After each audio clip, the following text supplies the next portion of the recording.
नमस्कार मेरे प्यारे श्रोताओं, आज मैं आपके लिए एक अनोखी कहानी लेकर आई हूँ जो आपके दिल को छू जाएगी। तो बिना देर किए चलिए कहानी शुरू करते हैं। बहुत समय पहले की बात है। एक राजा था जिसका नाम ब्रह्मदत्त था। उसके पास 6 रानियां थी, लेकिन राजा के राज्य में कोई कमी नहीं थी। राजा को बस एक ही कमी थी कि 6 रानियां होने के बावजूद उसके कोई संतान नहीं थी। संतान न होने के कारण राजा इसी चिंता में रहता था कि उसके बाद उसके राज्य का क्या होगा। लेकिन भाग्य के खेल को कौन समझ सकता है। राजा ब्रह्मदत्त की प्रजा बहुत सुखी थी। राजा अपनी प्रजा का बहुत ध्यान रखता था और अक्सर उनके गांवों में जाकर मिलता था ताकि किसी को कोई दुख न हो। एक बार राजा ब्रह्मदत्त शिकार पर गए और शिकार से लौटते समय वे गांव के रास्ते से आ रहे थे ताकि उन्हें अपनी प्रजा का हाल भी पता चल जाए। तभी उन्हें एक पुरानी झोपड़ी के सामने एक युवती काम करती हुई दिखाई दी। उसके बाल भूसे में फंसे थे और माथे पर पसीना बह रहा था, जो उसे बहुत सुंदर बना रहा था। राजा को लगा कि वे उस पर मोहित हो रहे हैं। उन्होंने बहुत सुंदर स्त्रियां देखी थी, लेकिन इस युवती में एक अलग ही सौंदर्य था। राजा ने अपने सैनिकों को उस लड़की के बारे में पूछताछ करने का आदेश दिया।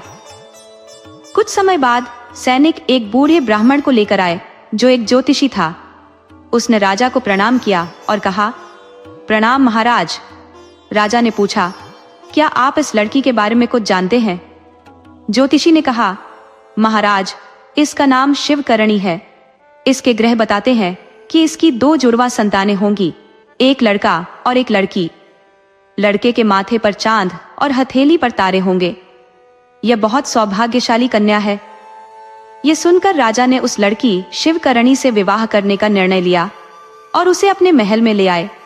लेकिन जो 6 रानियां थीं, उन्हें यह 7वीं रानी बिल्कुल पसंद नहीं आई और वे उसके बारे में तरह तरह की बातें करने लगी। राजा अपनी नई रानी के साथ कक्ष में आए। शिवकरणी पलंग पर बैठी हुई थी, थोड़ी शर्मीली सी। एक तो नई नवेली दुल्हन की लाज, ऊपर से वह और राजा का अंतर। लेकिन अब यह सब सच था जिसे उसे मानना था। राजा ने कहा, सुनो रानी, हमने तुमसे विवाह इसलिए किया है क्योंकि तुम्हारी कुंडली में 2 जुड़वा बच्चों का होना लिखा है, एक लड़का और एक लड़की। लड़के के माथे पर चंद्रमा और हथेली पर तारे होंगे। हमें आशा है रानी, तुम हमें निराश नहीं करोगी। उन्होंने उसके सिर पर हाथ फेरते हुए कहा। शिवकर्णी ने धीमे से कहा, जी महाराज। समय बीतता गया और शीघ्र ही रानी गर्भवती हो गई। लेकिन उस समय राजा को कहीं यात्रा पर जाना था। वे बड़ी मुश्किल में पड़ गए। अपनी रानी को ऐसे छोड़कर जाने का उनका मन नहीं था, जो कुछ ही समय में उनकी संतानों की मां बनने वाली थी। लेकिन जाना भी जरूरी था, इसलिए उन्होंने रानी को अपनी जादुई घंटी देने का फैसला किया। राजा ने रानी को अपने महल में बुलाया। बाकी रानियां और उनकी दासियां भी वहां पहुंच गई और कक्ष के बाहर कान लगाकर राजा और रानी की बातें सुनने लगी। राजा ने कहा, रानी, यह घंटी मैं तुम्हें दे रहा हूं। जब बच्चे के जन्म का समय निकट आए तब यह घंटी बजाना।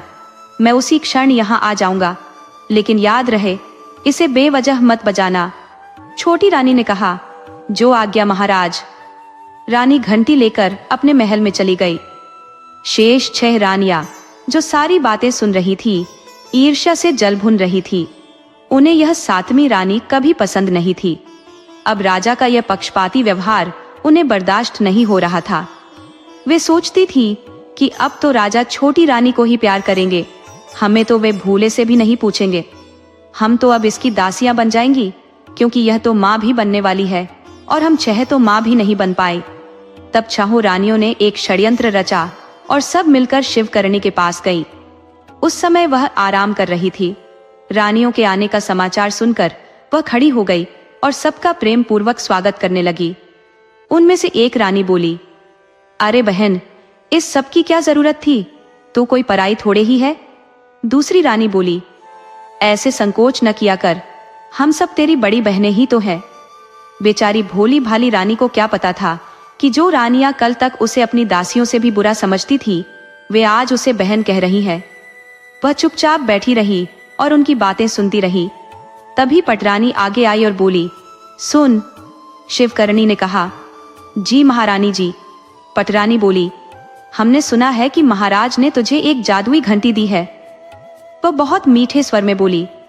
बेचारी भोली सी शिवकर्णी जो उनके जाल में फंस रही थी कहने लगी, हाँ दीदी, दी तो है। उसे कहाँ पता था कि राजमहल में षड्यंत्र होते हैं। वह तो बिना संदेह के प्रश्नों के उत्तर दे रही थी। तब रानी बोली, क्या महाराज उस घंटी को बजाते ही तेरे पास आ जाएंगे? एक और रानी ने कहा। शिवकर्णी कहने लगी, दीदी, उन्होंने तो यही कहा है। तब एक रानी कहने लगी, चल बावड़ी। महारानी हंसते हुए बोली, क्यों करनी को परेशान करती हो? ये तो इसे महाराज ने बावली बना दिया। तू छोटी है ना और उतनी भोली है शिवकर्णी, इसलिए महाराज ने तुझे धीरज बंधाने के लिए ये सब कहा होगा। ऐसा कहीं होता है कि इसने घंटी बजाई और राजा जी दौड़े चले आए? सारी रानियां शिवकर्णी पर हंसने लगी। शिवकर्णी थोड़ी शर्मिंदा हो गई। उसने कुछ नहीं कहा। महाराज ने तो यही कहा था। वह दिल में सोचने लगी, ठिठोली की है तेरे साथ। सब रानियां कहने लगी। शिवकर्णी ने अपना सिर झुका लिया। रानी कहने लगी, तो घंटी बजाकर देख जरा, अगर राजा जी आ गए तो यानी उनकी बात सच्ची है। एक बार देख लेने में क्या बुराई है? शिवकर्णी बोली। मगर तभी उसकी बात काटती हुई एक रानी बोली, अरे, रानी ने कहा, अरे समझा करो ना तुम लोग, तुम्हारे सामने थोड़ी ही ना बजाएगी घंटी। शिवकर्णी बोली, चलो चलो यहाँ से, अकेले में बजाने दो, वरना राजा जी आ गए और हमें यहाँ देख लिया तो यही समझेंगे कि भोली भाली रानी को घुट्टी पिला रही है उसकी जीजिया। सब हंसते हुए वहां से चली गई। रानी उनकी बातों में आ गई और उसने कोठरी से घंटी निकाली और उसे बजा दिया। राजा जी उसी क्षण प्रकट हुए। वह आश्चर्यचकित हो गई। उसे तो उम्मीद ही नहीं थी कि राजा जी सचमुच आ जाएंगे। राजा ने कहा, क्या हुआ छोटी रानी? तो वह कहने लगी, जी वो तो। तब राजा बोले, देखो, आगे से ऐसी व्यर्थ घंटी मत बजाना। राजा जी थोड़े नाराज होते हुए बोले और अंतर्ध्यान हो गए। अगले दिन रानियां फिर से शिवकर्णी के पास आईं। उन्हें तो सब पता था। वे एक कोने में छिपकर सारी बातें सुन चुकी थी। महारानी ने पूछा, शिवकर्णी, कल तूने घंटी बजाई थी ना? शिवकर्णी ने अबोध भाव से ही कह दिया, हाँ रानी, और राजा भी आ गए थे। तब बड़ी रानी कहने लगी, हाँ, पास में ही कहीं होंगे इसलिए आ गए। अभी अभी दूत समाचार लाया है कि वह ताम्रलिप्ति पर पहुंच गए हैं। जानती हो ताम्रलिप्ति कहाँ है? एक दूसरी रानी ने कहा। शिवकर्णी ने सिर हिलाकर मना कर दिया। तब वह बोली, वह सागर के तट पर है, वहां पर बहुत बड़ा बंदरगाह है, यहाँ से बहुत दूर है। अब घंटी बजाएगी तो किसी भी हालत में नहीं आएंगे। हाँ, उसी ने बताया है जो दूत आया था। अब छोड़ो भी इसका पीछा। दूसरी रानी बोली, क्यों बच्ची को डरा रहे हो? चलो, घंटी इसकी और बजाने की इच्छा भी इसकी। महारानी जो पटरानी कहने लगी और सब वहां से बाहर जाकर कल वाले कोने में ही प्रतीक्षा करने लगे। उन्हें पूरा विश्वास था कि शिवकर्णी घंटी जरूर बजाएगी। शिवकर्णी ने दोबारा घंटी बजाई। राजा दोबारा फिर से प्रकट हुए। राजा ने कहा, हमने कहा था ना, व्यर्थ घंटी मत बजाना। शिवकर्णी कहने लगी, मैं डर गई थी, मुझे लगा कि आप नहीं आएंगे। राजा क्रोधित होते हुए कहने लगे, तुम्हें हम पर विश्वास नहीं है? शिवकर्णी नीचे देखते हुए बोली, ऐसी बात नहीं है राजा साहब। तब राजा कहने लगे, आप तुम चाहे कितनी भी घंटी बजा लो, अब हम नहीं आएंगे। शिवकर्णी बोली, मेरी बात तो। वह बात भी पूरी नहीं कर पाई, उससे पहले राजा अंतर्ध्यान हो गए। अब 6 रानियां मुस्कुराईं, क्योंकि उनकी योजना काम आई थी। अब आवश्यकता पड़ने पर राजा जी नहीं आएंगे। बच्चे के जन्म का समय निकट आया। शिवकर्णी ने घंटी बजाई। कई बार बजाने पर भी राजा जी नहीं आए। रानियां समझ गई। उन्होंने शिवकर्णी को यह कहकर पास की एक कुटिया में भेज दिया कि पहली बार रानी को प्रसव के समय उस झोपड़ी में रहना चाहिए। जल्दी ही शिवकर्णी की प्रसव पीड़ा तेज हो गई। वह दर्द के मारे बेहोश सी हो गई। इतने में रानियों ने वहां लगी दाई को सब कुछ बता दिया और राजमहल लौट गई। अब दाई बच्चे के जन्म की प्रतीक्षा करने लगी। कुछ ही समय में रानी ने 2 जुड़वा बच्चों को जन्म दिया। भविष्यवाणी बिल्कुल सही थी। लड़के के हाथ पर तारे और माथे पर चांद का निशान था। दाई ने रानियों को सूचित किया। रानियां तुरंत आई। उन्होंने दाई को दोनों बच्चों को ले जाकर कहीं मार डालने को कहा। दाई ने दोनों बच्चों को एक टोकरी में रखा और बाहर चली गई। शिवकर्णी अभी भी बेहोश थी। रानियों ने उसके पास 2 कुत्ते के पिल्ले रख दिए। कुछ देर बाद जब शिवकर्णी को होश आया तो उसने देखा उसके पास कुत्ते के 2 पिल्ले हैं। वह घबरा गई। तो ये बच्चे पैदा किए हैं इसने, एक रानी ने कहा। अब राजा जी को क्या कहेंगे? दूसरी रानी बोली। इतने में ही राजा जी वहां आ गए। उन्हें अपनी भूल पर पछतावा हो रहा था कि घंटी बजाने पर भी वह क्यों नहीं आए। आखिर उनकी रानी मां बनने वाली थी, वे पिता बनने वाले थे। राजा ने कुटिया में प्रवेश किया, लेकिन रानी की बगल में 2 पिल्लों को देखकर चौंक उठे। राजा बोले, यह क्या है? तब महारानी ने व्यंग्य करते हुए कहा, महाराज, आपकी रानी ने बच्चों को जन्म दिया है। राजा जी चिल्लाए, रानी यह क्या है? अब शिवकर्णी उन पिल्लों को देखकर रोने लगी और कहने लगी, मुझे नहीं पता महाराज, ये मेरे पास कब आए? तब तीसरी रानी ने कहा, तुम्हारे पास कहां से आए? अरे तुमने ही तो इन्हें जन्म दिया है। तब शिवकर्णी कहने लगी, नहीं, ये सच नहीं है। तब जो रानी कहने लगी, महाराज, मुझे तो यह कोई चुड़ैल या पिशाच लगती है जो कुत्तों को जन्म दिया है। धोखेबाज लड़की, इसी पल इसे महल से निकाल दो। महाराज कहने लगे, धोखेबाज लड़की, इसी पल निकल जाओ हमारे महल से। और वह शिवकर्णी रोने लगी, नहीं महाराज, इसमें मेरी कोई गलती नहीं है। तब महाराज कहने लगे, जाओ, तुम्हें देश निकाला दिया जाता है। राजा जी सेविकाओं की ओर मुड़कर बोले, इसे ले जाओ यहाँ से। बाकी रानियां तो जो मंद मंद मुस्कुरा रही थी, वे अपनी योजना में सफल हो चुकी थी। अब तक तो दाई ने दोनों बच्चों को ठिकाने भी लगा दिया होगा और इस भिखारिन को राजा जी ने महल से निकाल दिया, क्योंकि अब तो उन रानियों के मार्ग का कांटा, उनके हृदय का सूल अब खत्म हो गया था। उधर दाई ने दोनों बच्चों को टोकरी में रखकर ले जा रही थी। दाई कोई ऐसी जगह ढूंढ रही थी जहां बच्चों को मार सके। तभी उसे एक कुम्हार का घर दिखाई दिया। उसने देखा कुम्हार ने घड़े एक छकड़ा जलाकर पकाने वाला है, तो दाई की आंखों में चमक आ गई। यह सबसे सरल मार्ग था दोनों को मारने का। वह उन दोनों छोटे अबोध बच्चों को एक घड़े में डाल देगी और आग में पकने पर बच्चे जलकर मर जाएंगे। उस समय कुम्हार अपनी पत्नी से बातें कर रहा था। दाई ने उन बच्चों को घड़े में डाल दिया। कुम्हार अपनी पत्नी से कह रहा था, भाग्यवान, सारे घड़े डाल दिए ना छकड़ा? वह कहती है, हाँ अच्छा जी, पहले आप खाना खा लो। तब कुम्हार बोला, लेकिन मुझे तो नींद आ रही है।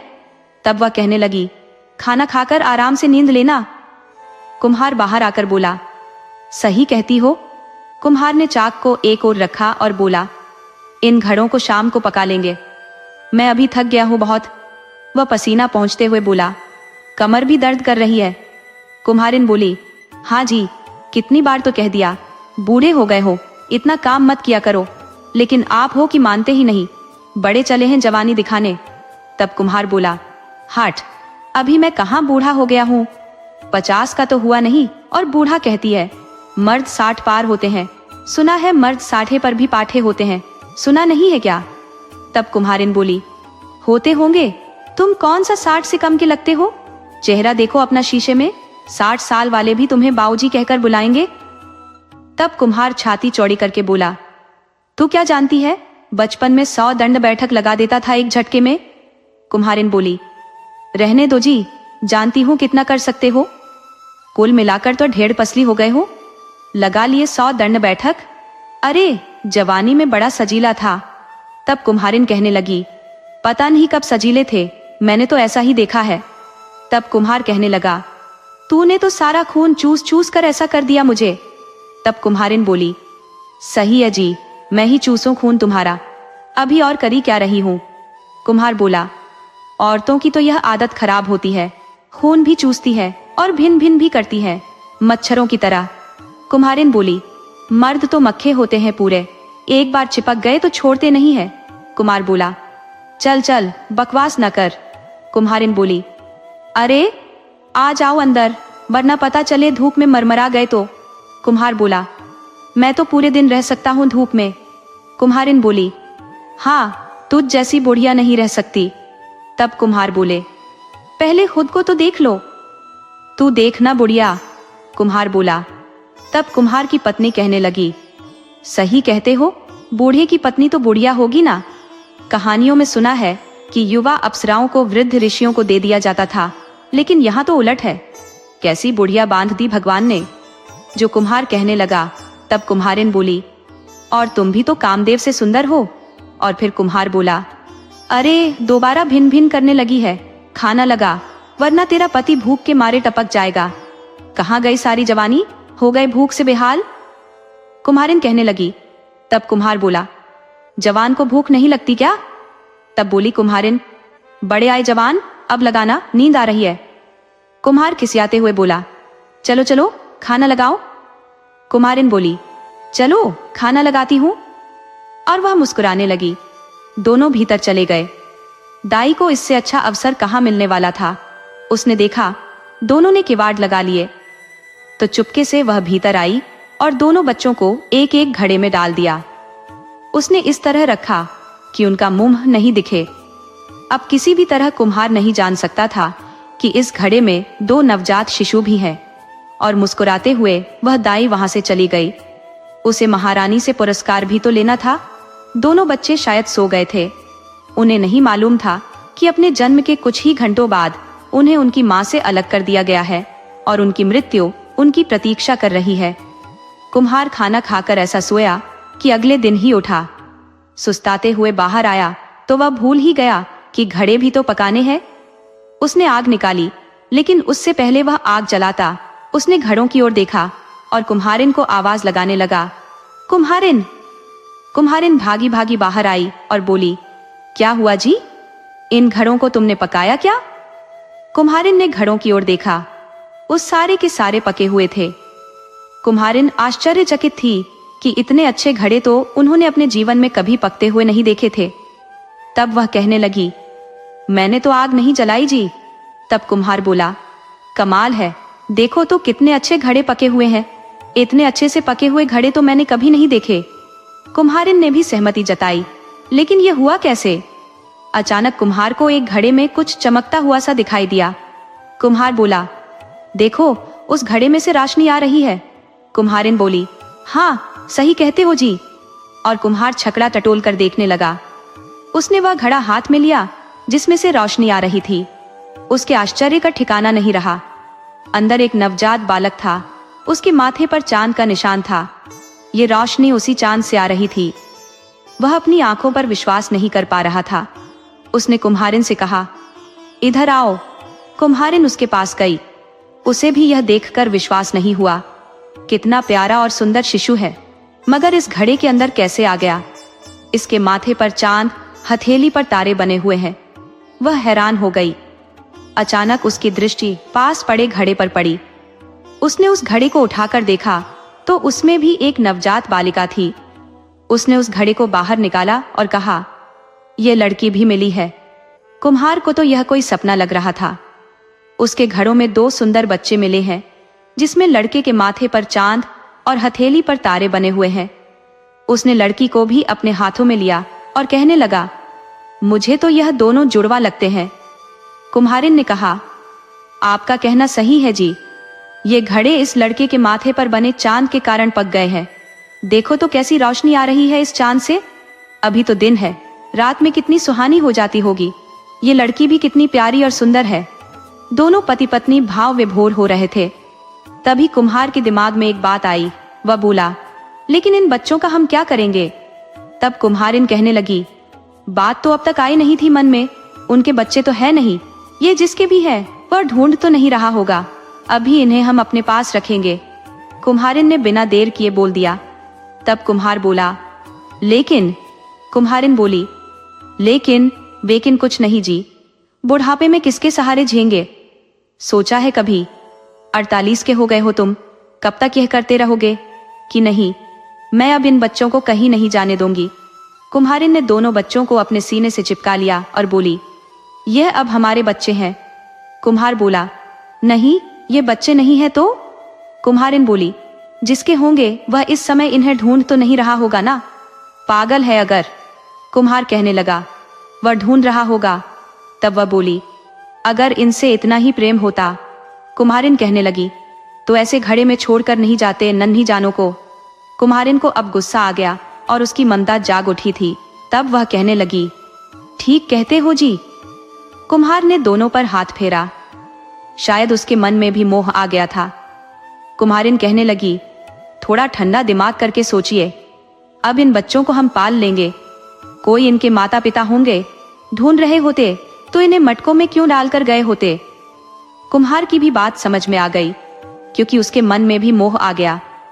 पिता बनने की लालसा ऐसे पूरी होगी, कुम्हार ने तो कभी सपने में भी नहीं सोचा था। वह बोले, लड़के का नाम रखेंगे चंद्र ललाट। कुम्हारिन उत्साहित होते हुए बोली, और लड़की का चंद्रिका। तब वह बोली, नहीं रे, चंद्रिका यानी चांदनी, और चांदनी तो चंद्रमा की प्रेमिका होती है। तब कुम्हारिन बोली, तो क्या रखेंगे, तुम ही बता दो पंडित जी। उनकी नोक झोंक दोबारा चालू हो गई। कुम्हार बोला, इसका नाम रखेंगे तारका, चांद की बहन तारका। तब कुम्हारिन बोली हंसते हुए, नाम तो बड़े अच्छे रखते हो जी तुम। तब कुम्हार दोबारा गंभीर हो गया और बोला, अच्छा सुन। कुम्हारिन बोली, हाँ बोलिए। तब बोला, आसपास के लोगों को क्या कहेंगे, आसपास हमें जानता ही कौन है। कुम्हारिन बोली, अभी यहाँ पर आए हुए महीना भर ही तो कुल हुआ है। कुम्हार बोला, हाँ ये तो तुम ठीक कहती हो। चंद्र के सिर पर कपड़ा बांध के रखेंगे, किसी ने इसके माथे के चांद को देख लिया तो बेकार में संदेह करेंगे। तब वह बोली, हाँ ऐसा ही करेंगे। और वह बोली, ओ मेरे लाडलो, मेरी आंखों के चांद तारू। कुम्हार ने पत्नी के कंधे पर हाथ रखकर दोनों को दुलार करने लगा। दोनों की आंखों में खुशी के आंसू थे। जीवन की सबसे बड़ी खुशी, उनकी सबसे बड़ी निधि उन्हें आज मिल गई थी। दोनों बच्चे अपना राजमहल छोड़कर कुम्हार की झोपड़ी में पलने वाले थे। यही उनका महल था और यही उनका परिवार था। दोनों बच्चे अब कुम्हार की झोपड़ी में खेलते हुए बड़े हुए। जब वे तुतलाते हुए कुम्हार और कुम्हारिन को माँ और पिता बोलते थे तो दोनों खुशी से झूम उठते थे। आठों पहर दोनों अपने से एक क्षण के लिए भी उन्हें दूर नहीं करते थे। जब कुम्हार घड़े बनाता तो दोनों रंगते हुए वहां आते और गीली मिट्टी में खेलने लग जाते। चंद्र तो विशेष शैतान था, कभी कभी तो घड़ा उठाने की कोशिश भी करता था। फिर जब दोनों मिट्टी से सन जाते तो कुम्हारिन भागी भागी आती और बनावटी गुस्सा दिखाकर दोनों को प्यार से चपत लगाती। इस पर दोनों खूब खिलखिलाते। कुम्हार भी घड़े बेचकर जल्दी घर आ जाता। आजकल उसने घड़े बनाना भी कम कर दिया था। अधिक बनाने से क्या लाभ था, 30 की जगह 25 बिके तो वही सही, लेकिन अपने लाडलों से दूर होना उसे नहीं सुहाता था। दोपहर में दोनों पति पत्नी और दोनों बच्चे खाना खाकर सोते और दोनों उन्हें जी भरकर निहारते। चंद्र जब 3 साल का हुआ तो उसके सिर पर कपड़ा बांधकर रखने लगे ताकि किसी को उसके माथे पर बना चांद न दिखे। शुरू शुरू में तो उन्हें बड़ी आनाकानी की, लेकिन उसे यह कहकर मना लिया कि राजकुमारों का सिर हमेशा पगड़ी से ढका रहता है बेटा। अब वे दोनों क्या जानते थे, चंद्र ललाट और तारका वास्तव में राजकुमार और राजकुमारी हैं। उनके लिए तो वह दिल के राजकुमार और राजकुमारी थे। अब राजकुमार और राजकुमारी थोड़े बड़े हुए। चंद्र तो अब तक विशेष लंबा नहीं था, धीरे धीरे लंबा और सुडौल होने लगा। वह अब 10 वर्ष का हो चला था। तारका भी और सुंदर हो गई थी। भले ही दोनों जुड़वा हों, लेकिन तारका चंद्र को हमेशा बड़ा भाई मानती और उसे भैया बुलाती। चंद्र भी तारका को छोटी बहन की तरह प्यार करता। कई बार वह गुस्सा हो जाता तो तारका डर जाती और कहीं जाकर छिप जाती। चंद्र अपनी प्यारी भोली भाली बहन तारका को डराने के लिए तरह तरह की धमकियां देता और वह बेचारी डर जाती। कुम्हारिन इस पर बोलती, कैसा कंस भाई है रे तू, अपनी बहन का जरा भी ध्यान नहीं रखता। चंद्र हंसते हंसते कहता, यह कौन सी देवकी है बेवकूफ। अब चंद्र ललाट की शारीरिक शक्ति उसके उम्र के बच्चों से कहीं अधिक थी। उसके मुख पर तेज झलकता था। कुम्हार को पूरा विश्वास था कि हो ना हो ये बच्चे किसी बड़े परिवार के हैं, लेकिन यह उसके घरों में कैसे आ गए और ये किसके बच्चे हैं, ये उसे कभी पता नहीं लग सकता था। अब दोनों बच्चे 15 वर्ष के हो गए थे। अब वे बालक नहीं, युवा हो गए थे। दोनों ने युवा अवस्था की दहलीज पर कदम रख दिया था। चंद्र अब तेजस्वी आकृति वाला युवक हो गया था। उसके कंधे चौड़े और शरीर सुडौल था। तारका भी मानो अपने नाम को सार्थक करती थी। अबोध बालिका से वह युवती हो चली थी। कहते हैं कि असाधारण व्यक्तियों को असाधारण चुनौतियों से जूझना पड़ता है। भाग्य भी उनकी कठिन परीक्षा लेता है। अचानक ही वृद्ध अवस्था के कारण कुम्हार की मृत्यु हो गई। वह सुबह सोकर नहीं उठा तो कुम्हारिन ने उसे जगाने के लिए उस पर ठंडे पानी की बाल्टी उड़ेल दी, किंतु वह तो अब भी गहरी नींद में सोया हुआ था। अब कुम्हारिन घबराई और उसने नाड़ी पर हाथ रखा। रक्त प्रवाह थम गया था। हाय कहकर वह धड़ाम से नीचे गिर पड़ी।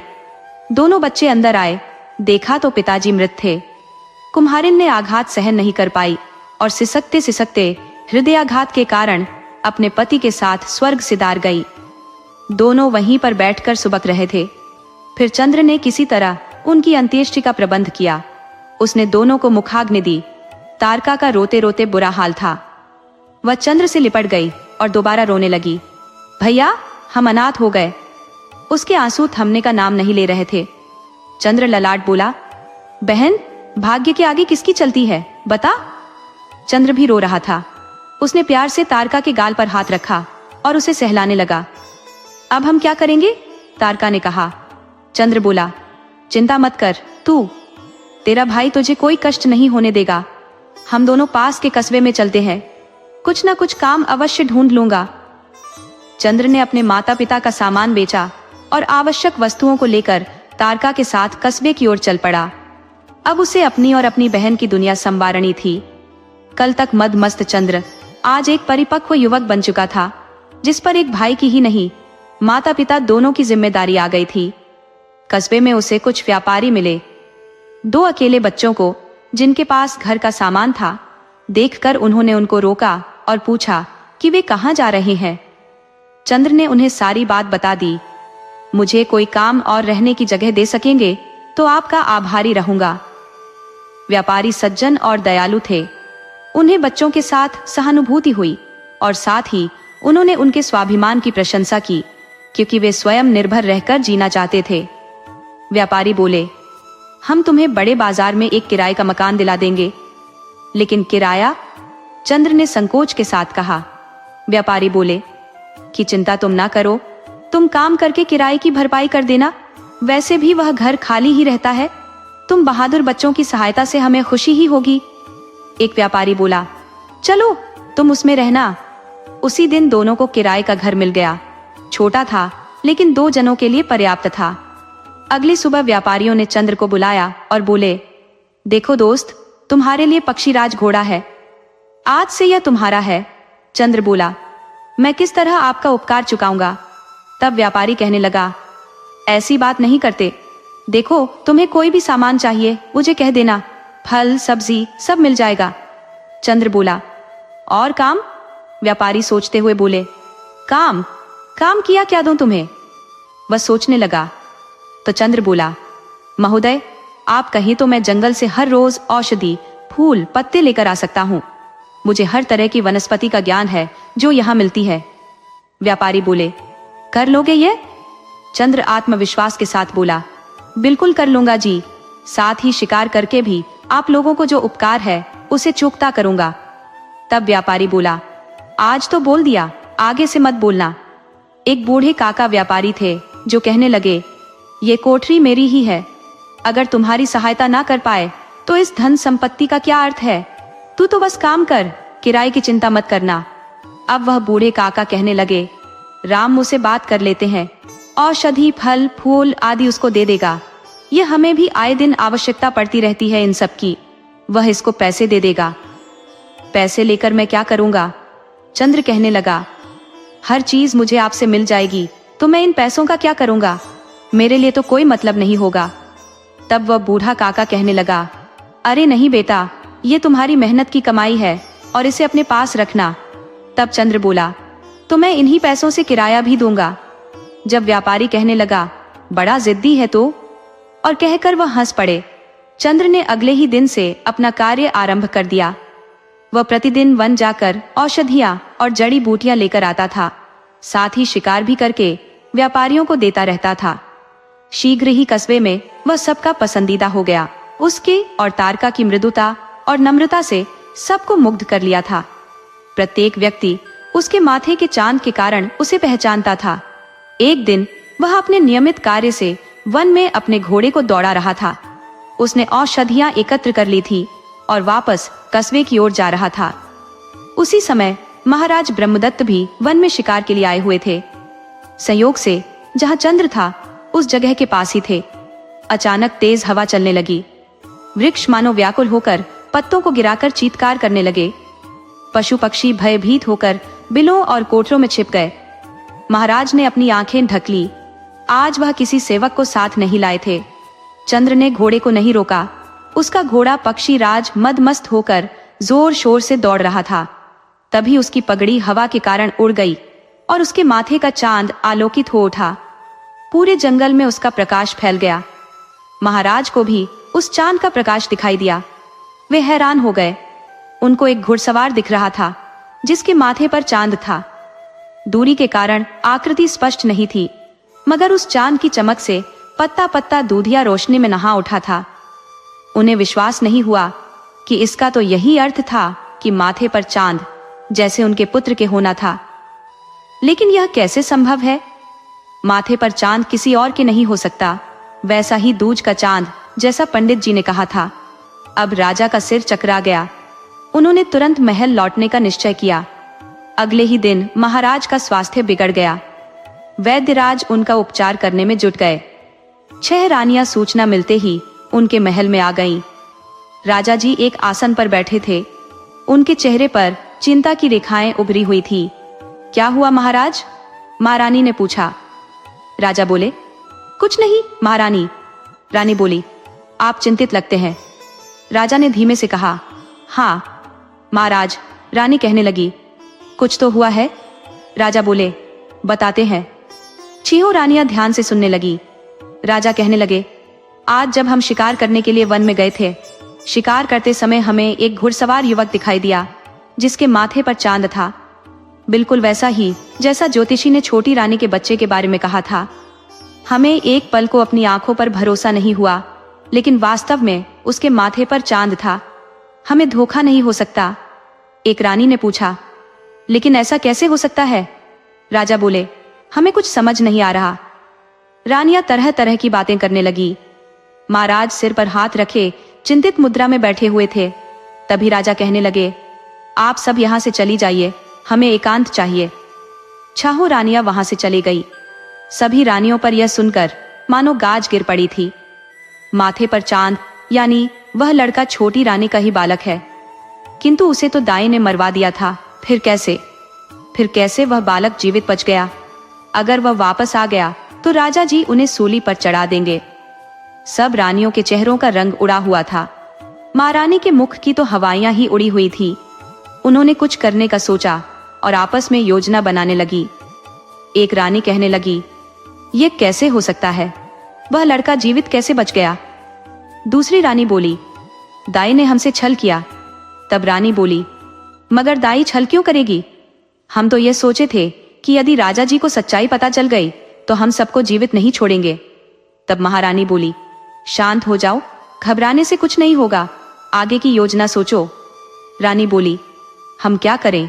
तब दूसरी रानी बोली, सबसे पहले तो उस दाई को ढूंढो, उससे पूछो कि उन बच्चों का क्या हुआ। महारानी बोली, हाँ यही करना होगा। किसी विश्वास वाली दासी को उसे भेजो, कल उसे लेकर आए। अगले दिन दाई को लाया गया। सच सच बोल, महारानी ने कड़क कर दाई से पूछा, तूने उन बच्चों का क्या किया? तब दाई कहने लगी, महारानी मैंने तो उन्हें मार दिया। महारानी बोली, झूठ मत बोल। महारानी ने उसे कोड़े मारे। वह लड़का जीवित है। दाई बोली, ऐसा नहीं हो सकता, झूठ है। महारानी दाई को कोड़े मारते हुए बोली, वह लड़का जीवित है। दाई बोली, नहीं। वह कराने लगी, कहने लगी, रानी साहिबा, मैंने तो एक कुम्हार के घरों में उसे रख दिया था जिन्हें वह आग देने वाला था। फिर महारानी ने शंका की दृष्टि से कहा, तो? दाई बोली, फिर तो उन्हें जला दिया होगा।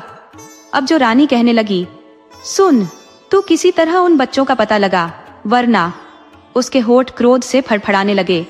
तब दाई बोली, जो आज्ञा महारानी। दाई चली गई। अगले दिन दाई उस कुम्हार के घर गई। पता किया तो मालूम हुआ उसकी मृत्यु हो गई है। उसके बच्चे पास वाले कस्बे में चले गए हैं। दाई को शक हो गया कि यह वही बच्चे थे। कस्बे में आकर पता चला 2 जुड़वा भाई बहन आए हैं। जिसमें लड़के के माथे पर चांद है। अब दाई को पूरा यकीन हो गया कि यह वही जुड़वा बच्चे हैं। उसने एक योजना बनाई और उन बच्चों के घर का पता पूछकर चल पड़ी और महारानी से आज्ञा लेकर चंद्र के घर गई। उसने एक कोने में रुककर उसके बाहर जाने की प्रतीक्षा की। चंद्र के जाने के आधे घंटे बाद वह घर गई और दरवाजा खटखटाया। दरवाजा तारका ने खोला और एक अज्ञात महिला को देखकर वह ठिठक गई। 2 क्षण के बाद उसने पूछा, आप कौन है काकी? तब वह कहने लगी, दाई। अरे पगली, मैं तेरी काकी ही हूँ। दाई ने बनावटी मुस्कान के साथ कहा और आगे बढ़कर उसे अपने गले लगा लिया और उसका माथा चूम लिया। तब तारका बोली, मेरी काकी? तब बोली, हाँ, तेरी सगी काकी। तारका बोली, लेकिन? दाई बोली, लेकिन क्या? यही ना, तेरे माता पिता ने कभी तुम दोनों को मेरे बारे में नहीं बताया? दाई ने आंखों में आंसू भरते हुए भर्राई सी आवाज में कहा। भोली तारका उस कुटिल स्त्री के आंसुओं से पिघल गई। उसने कहा, पहले आप अंदर तो आओ। दाई उसके गाल पर हाथ फेरते हुए भीतर आई। तारका ने उसे जल दिया और एक आसन पर बिठाया। तब दाई कहने लगी, कितनी बड़ी हो गई है मेरी बच्ची और कितनी सुंदर। हाय, तुझे मेरी नजर न लग जाए। हमारे परिवार की शोभा को अपनी रोशनी से बढ़ा रही है मेरी प्यारी भतीजी।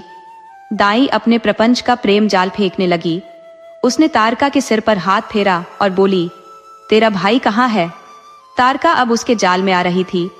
उन्हें तो यह भी पता है कि मेरा एक भाई है। इनकी ममता देखकर तो यही लग रहा है कि यह मेरी सगी चाची है। कोई पराया इतना थोड़ी ही प्यार कर सकता है। कितनी ममता, कितना स्नेह है इनके स्पर्श में। इन पर संदेह करना तो मूर्खता ही है। तारका का भूला और अबोध हृदय भाव में बह गया। आज तक माँ पिताजी को छोड़ हमें कोई सगा नहीं मिला और आज हमें सगी चाची मिल गई है। इनसे अधिक सगा कौन होगा हमारा? उसने दाई को सारी बात बता दी और यह भी बताया कि कैसे चंद्रवन से औषधियां लाकर आजीविका कमाता है। कितने बहादुर। दाई कहने लगी, मेरे बच्चों, अपने माता पिता के जाने के बाद भी तुमने साहस नहीं खोया और इस निर्दय दुनिया में अकेले जीने का प्रयास कर रहे हो। तुम दोनों, तुम्हारे दादाजी भी ऐसे ही थे बेटा, बहुत ही परिश्रमी और साहसी। उनके पूरे गुण तुम में आए हैं। तारका चहक उठी, सच में काकी? दाई बोली, हाँ सच्ची। तारका बोली, मेरे दादा इतने साहसी थे काकी? दाई बोली, बहुत साहसी थे बेटी। एक बार बाढ़ आने पर उन्होंने अकेले अपने दम पर घर को दूसरे गांव ले जाकर बसाया था। हमारे कुटुंब में उनसे बलशाली कोई नहीं था। तारका बोली, आपको पता है काकी, चंद्र भी बहुत बलशाली है। दादी का पोता जो है, काकी कहने लगी, होगा क्यों ना, दादा का पोता है तो कुछ तो खानदानी गुण आते ही हैं। अब दाई की मीठी मीठी बातें सुनकर तारका की रही सही सावधानी भी समाप्त हो गई और एक घड़ी के भीतर ही दाई उसकी असली चाची बन गई। काकी? तारका कहने लगी। तो दाई बोली, हाँ मेरी बच्ची। तो तारका ने प्रश्न किया, क्या तुमने हमसे मिलने क्यों नहीं आई? तुम कभी? दाई को समझ नहीं आ रहा था। वह अपने मनोरथ में सफल हो रही थी। अब वह पहले से ही तैयार थी। उसने तुरंत ही आंखों में आंसू भरकर अपना नाटक शुरू कर दिया। वह बोली, तुझे क्या बताऊं मेरी बच्ची, तुझे मुझसे नाराज होने का पूरा अधिकार है। भला ऐसी कौन सी चाची होगी जो एक बार भी अपने भतीजे भतीजी को देखने नहीं आई हो? जब वे दोनों भाग्य के क्रूर प्रहार से बेसहारा हो गए हों, तब भी उनको सांत्वना देने नहीं आई। लेकिन मैं विवश थी बेटी। असल में 20 साल पहले तेरे पिताजी और काका में किसी बात को लेकर लड़ाई हो गई थी, जिसके कारण तुम्हारे पिता उस गांव में आ गए जहां तुम्हारा जन्म हुआ। इसी कारण मैं कभी तुम्हारे पास नहीं आ पाई। जब मुझे समाचार मिला कि तुम्हारे माता पिता का निधन हो गया है, तब मैं सबसे लड़ झगड़ कर तुमसे मिलने आई। यहाँ आई तो तुम्हारा नाम कस्बे में हर ओर फैला हुआ है। सब लोग तुम्हें जानते हैं। कितने सौभाग्यशाली हैं हम लोग, जो माथे पर चांद लिए बालक हमारे कुल में उत्पन्न हुआ। लेकिन यह कहकर दाई फूट फूट कर रोने लगी। मैं तेरे भाई को क्या मुख दिखाऊंगी बेटी, कैसे उसको भतीजा कहकर पुकारूंगी। हाय, कैसी पत्थर दिल हूं मैं। इतना कहकर दाई बिलाप करने लगी। तारका ने उसको गले लगा लिया और दोनों रोती रहीं। तारका रोते हुए बोली, तुम कितनी अच्छी हो काकी, अब रोना बंद कर। पागल काकी भी बोली। दाई ने अपने मगरमच्छ के आंसू पोंछते हुए कहा, अगर तू ऐसे रोएगी तो मैं भी दोबारा रो पड़ूंगी। तारका ने चाची की गोद में अपना सिर रख दिया। दाई उसके बालों को सहलाने लगी, कहने लगी, कितनी सुंदर है मेरी बिटिया, तुझ जैसी सुंदरी को पाने के लिए तो राजकुमार भी तेरे भाई के आगे नाक रगड़ेंगे। तारका के मुख पर शर्म की लाली आ गई। दाई बोली, क्यों नहीं? अरे हर लड़की तेरे जैसी सुंदर नहीं होती, ये तो तेरा भाग्य है और इस सुंदरता के बल पर तो तू रानी बन सकती है। रानी? तारका कुछ नहीं बोली। अब काकी बोली, तेरे ये केश भी सुंदर है, कितने? इतना कहकर वह चुप हो गई। तब तारका बोली, काकी बोली, अगर। तब वह कहने लगी, अगर तेरे बालों में मैं केतकी के फूल लगा दूं तो? तारका बोली, केतकी के फूल? मैंने तो इनका नाम कभी नहीं सुना काकी। तब दाई बोली, कैसे सुनेगी, बड़े दुर्लभ होते हैं ये फूल, मानो तुझ जैसी सुंदरी के लिए ही बने हो। तारका एक हिरनी की तरह बोली, कहाँ मिलते हैं काकी? जैसे एक हिरनी शिकारी के जाल में फंसती जा रही थी और वह दाई के जाल में फंसती जा रही थी। केतकी वन में मिलते हैं। तब तारका बोली, काकी ये केतकी वन कहाँ है? तब दाई बोली, सही से तो मालूम नहीं, लेकिन यह वन सागर के किनारे पर है। एक रास्ता है, वहां से उस वन तक पहुंचा जा सकता है। दाई ने कहा, अपने भाई को कह, वह बहुत वीर है, वह अवश्य तेरे लिए केतकी वन से केतकी के फूल लेकर आएगा। और सुन, उसे मेरे बारे में मत बताना, वरना वह संकोच करेगा और मुझसे मिले बिना ही रह जाएगा। नहीं जाएगा, फिर वह कहेगा, मुझे भी काकी से मिलना है। लेकिन उसे कल शाम तक वहां पहुंचना ही होगा, नहीं तो फूल बंद हो जाएंगे और अगले साल ही दोबारा खिलेंगे। अब तारका बोली, लेकिन? तब दाई बोली, घबरा मत, वह अपनी बहन के लिए केतकी के फूल तो क्या, इंद्र का परिजात वृक्ष भी ले आएगा। बस शिव शंकर से प्रार्थना कर और उसको आज ही कह, अब मैं चलती हूं। तो वह कहने लगी, तारका अभी से काकी? तब वह बोली, दाई मन तो मेरा भी नहीं हो रहा बिटिया, किंतु मैं अपने बेटे को साथ लाई हूं, उसे बुखार हो गया है, इसलिए उसे सराय में छोड़कर तेरे पास आई हूं। तू चिंता मत कर, मैं कल जरूर आऊंगी और अपने भतीजे को भी देखूंगी। तारका ने दाई को विदा किया। घर से निकलते समय दाई के मुख पर कुटिल मुस्कान थी। लड़के को तो केतकी वन में राक्षस मार डालेंगे, यदि वह वहां जीवित भी पहुंच गया तो, और लड़की को तो फिर किसी तरह मैं निपटा ही दूंगी। और वह चल पड़ी। शाम को चंद्र आया। तारका ने उसे खाना परोसा। चंद्र ने कहा, क्या बात है बहन, आज तो खाना बड़ा स्वादिष्ट बनाया है। वह बोली, अपने भैया से प्रेम जो करती हूं। तब चंद्र बोला, क्यों, तेरा भैया नहीं करता तुझसे प्रेम? तब वह बोली, सचमुच करते हो? तारका धीमे धीमे बात को आगे बढ़ा रही थी। चंद्र बोला, तुझे अवश्य कुछ चाहिए, तभी तो ऐसे घुमा फिरा कर बात कर रही है। बता, क्या चाहिए तुझे अपने भैया से? कैसा संकोच? तारका थोड़ी सी शर्मिंदा हो गई, बोली, भैया हर बार पकड़ लेते हैं, मुझे केतकी के फूल चाहिए भैया। चंद्र आश्चर्यचकित होते हुए बोला, केतकी के फूल? तब तारका बोली, हाँ भैया।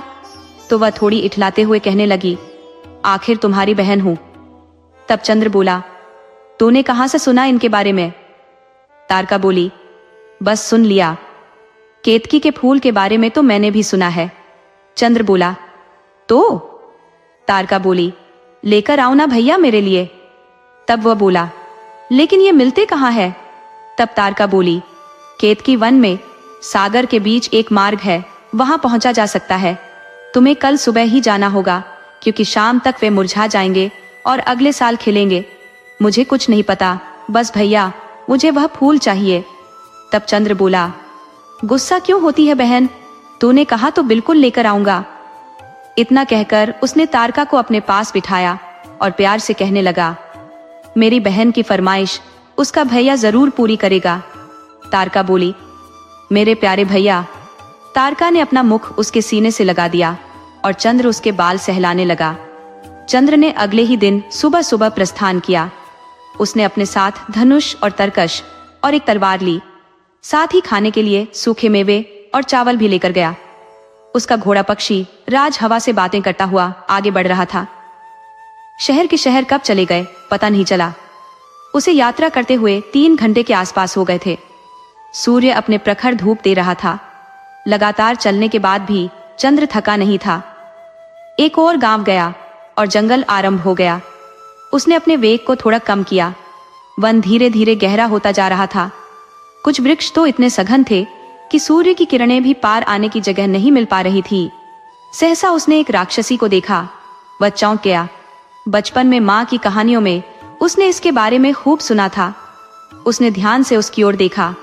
वह काफी लंबी थी और पूरी तरह काली।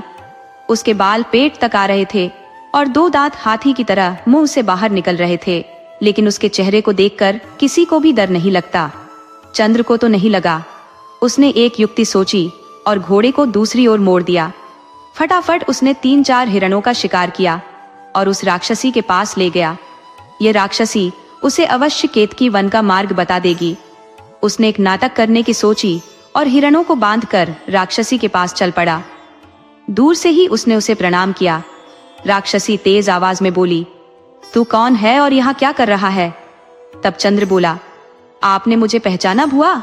उसने अत्यंत आत्मीयता से कहा, चाहे राक्षसी हो चाहे कोई भी हो, अपने भतीजे को थोड़ी ही खाएगी। वह बोली, मुझे बुआ क्यों बोल रहा है? तब चंद्र बोला, क्योंकि मैं आपका भतीजा हूँ। बचपन में एक बार देखा था।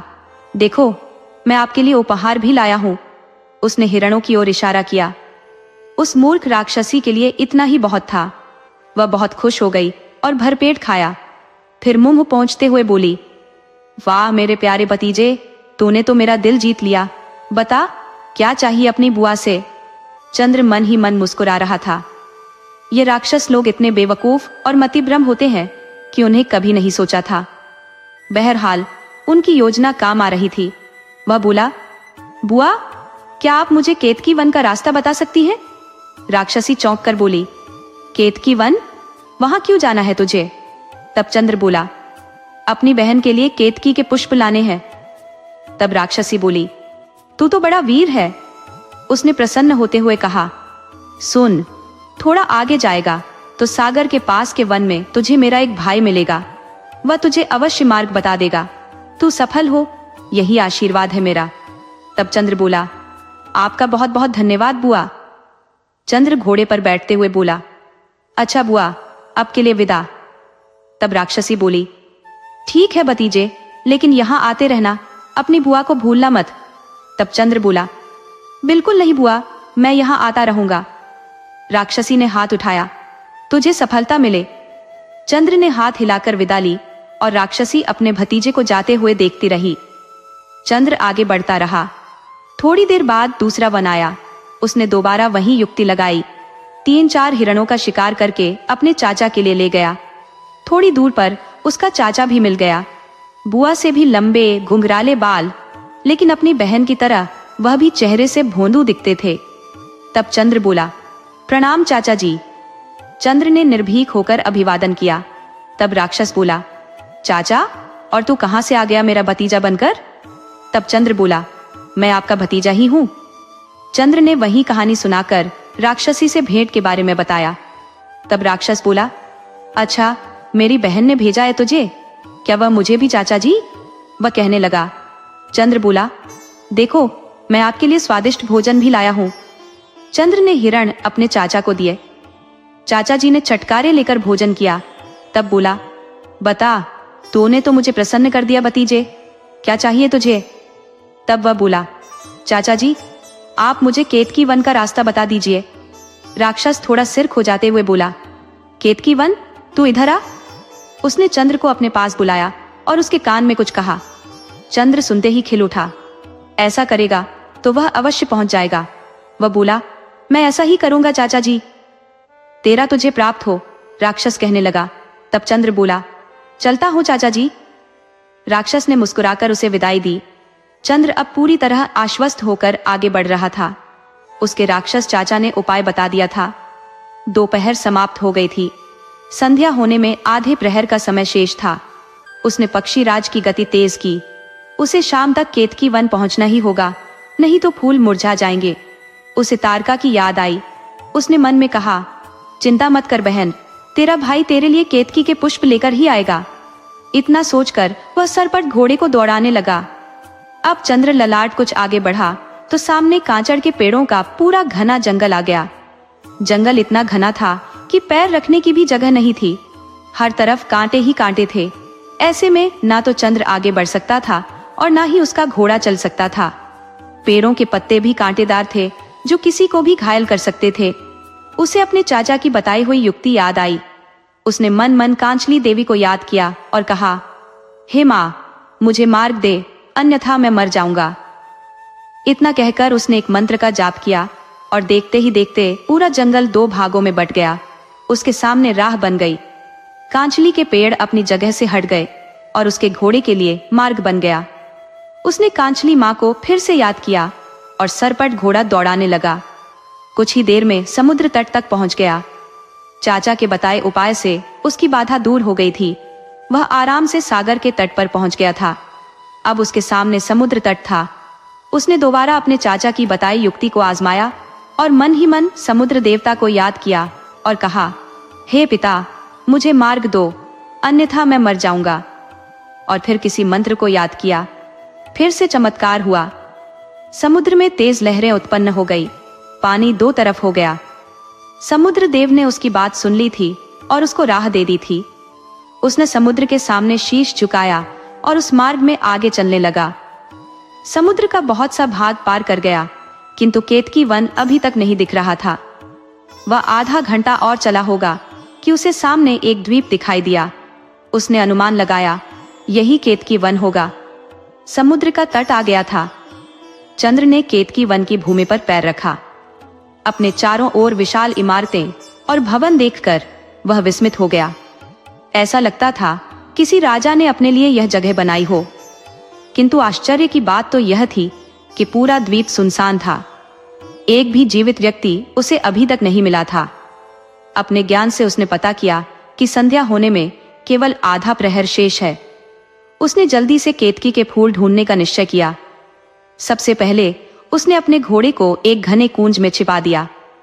थका होने के कारण वह तुरंत सो गया। अब चंद्र का उद्देश्य उन केतकी के पुष्पों को खोजना था। वह भागने लगा। उसके पास सुरक्षा के लिए एक तलवार थी। वह एक घर की छत पर पहुंचा। अचानक उसकी दृष्टि एक उद्यान की ओर पड़ी, जहां केतकी के फूल ही फूल थे। उसकी खुशी का पारावार नहीं रहा। लेकिन एक समस्या थी, उद्यान तक पहुंचने का कोई मार्ग नहीं था।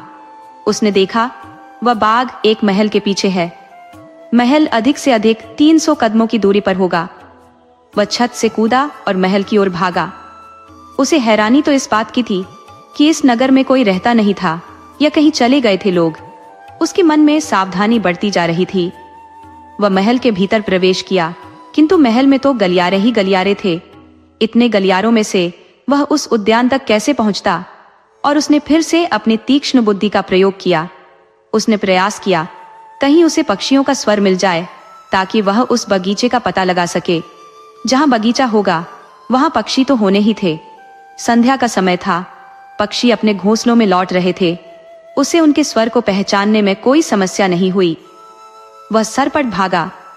एक क्षण का विलंब भी उसके समस्त परिश्रम को मिट्टी में मिला सकता था। आगे जो दरवाजा बंद था, वह ऐसा लग रहा था मानो भाग्य भी उसके बल और बुद्धि की परीक्षा ले रहा था। वह बिना घबराए पास वाले कक्ष में घुसा, क्योंकि शायद बीच का सबसे निकट वही पड़ता था।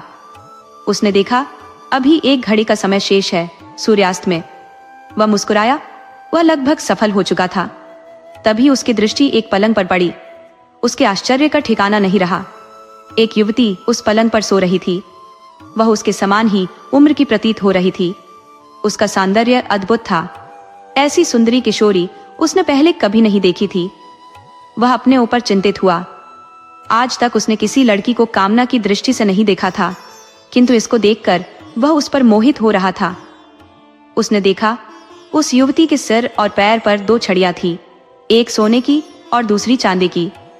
उसने दोनों छड़ियों को उठाया, परंतु उन्हें रखते समय उससे भूल हो गई। सिर की ओर उसने चांदी की और पैरों की ओर सोने की रख दी। अचानक वह किशोरी जाग गई। अपने पास एक युवक को देखकर वह डर गई। ऐसा लगा कि वह चीखने वाली है। तभी चंद्र बोला, घबराओ मत सुंदरी, मैं तुम्हें कोई हानि नहीं पहुंचाऊंगा। वह बोली, तुम कौन हो? वह बोला, मेरा नाम चंद्र ललाट है। मैं अपनी बहन के लिए केतकी के पुष्प लेने आया हूं। केतकी के पुष्प? लड़की बोली। तब चंद्र बोला, हाँ। तो वह बोली। चंद्र ने देखा सूर्यास्त होने वाला है। वह बोला, मुझे अभी चलना होगा वरना केतकी के फूल मुरझा जाएंगे। लड़की बोली, ठहरो युवक। वह बोली, केतकी के पुष्प कभी नहीं मर जाते। दूसरी बात, तुम राक्षसों के मारे बिना यदि उन फूलों को छू भी लोगे तो तुम्हारी तत्काल मृत्यु हो जाएगी। तब वह कहने लगा, क्या कहती हो?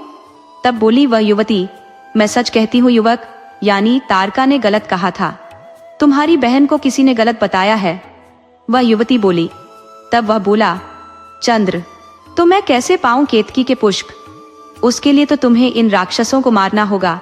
इस द्वीप पर 700 राक्षस है, उन्हें मारने पर ही तुम केतकी के पुष्प पा सकते हो। तब वह बोला, तुम तो राक्षसी नहीं मानवी लगती हो। वह बोली, मैं मानवी ही हूं युवक, कभी मैं पुष्पवती राज्य की राजकुमारी थी। मेरा नाम कुसुम सेना है। राक्षसों ने हमारे राज्य पर आक्रमण करके सब कुछ समाप्त कर दिया था। तब मैं छोटी ही थी, एक राक्षसी को मुझ पर दया आ गई और वह मुझे यहाँ ले आई। वह इन राक्षसों की सरदार है। सुबह शिकार पर जाने से पहले मुझे सुलाकर जाती है, आकर उठा देती है। राजकुमारी यह कहकर रोने लगी। तब चंद्र बोला, शांत हो जाओ राजकुमारी, तुम बहुत साहसी हो, थोड़ा और साहस रखो। मैं इन राक्षसों को मारकर तुम्हें मुक्त करा दूंगा और अपनी बहन के लिए पुष्प भी ले जाऊंगा। वह बोली, किंतु कैसे? वे तो 700 है। जब चंद्र बोला, इनके विनाश का कोई ना कोई उपाय तो होगा। तुम किसी तरह उस राक्षसी से यह भेद निकलवा सको तो काम बन जाएगा। तब वह युवती बोली, अवश्य, रात को मैं नहीं सोती, तुम पास में ही कहीं छिप जाओ, पर प्रतीक्षा करो, मैं यह कार्य करती हूँ, शीघ्र करो। वे सब शिकार करके आते ही होंगे, और हाँ, जाने से पूर्व मुझे सुलाते जाना।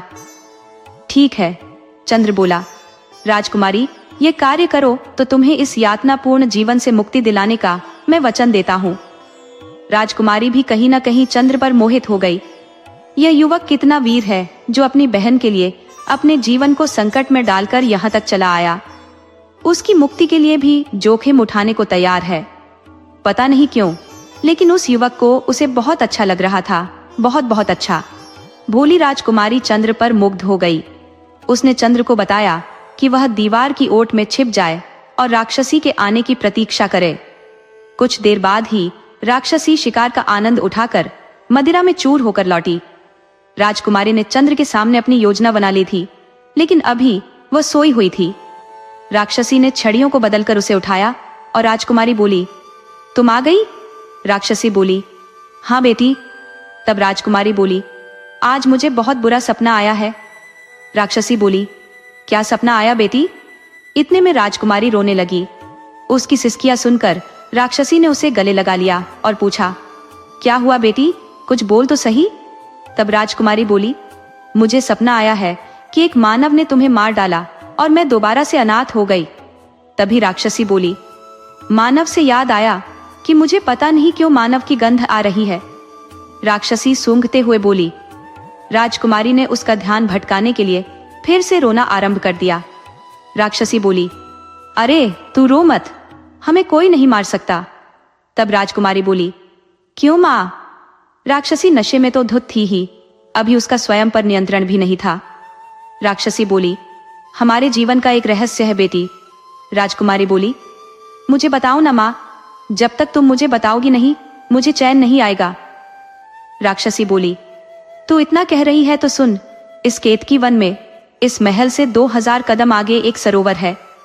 जो मानव सुबह सुबह उस सरोवर में से संदूक निकालकर उसमें से निकलने वाले फूलों के रस को निकाल लेगा, वही हमें मार सकेगा। अगर रस की एक बूंद भी जमीन पर गिर गई तो उस मानव के 700 टुकड़े हो जाएंगे।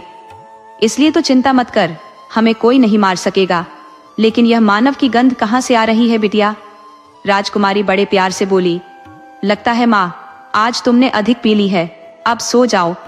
तब राक्षसी बोली, हाँ सही कहा बिटिया, आज अधिक पीने में आ गई थी। और राक्षसी हंसने लगी। कुछ समय बाद ही राक्षसी खर्राटे मारकर सो गई। राजकुमारी को नींद कहाँ आ रही थी। उसने उचित अवसर देखकर चंद्र को बुलाया। चंद्र कोने में ही छिपा था, सो तुरंत आ गया। उसने सारा रहस्य चंद्र को बता दिया कि अब तुम चिंता मत करो। चंद्र कहने लगा, कल सुबह ही मैं ये काम कर दूंगा।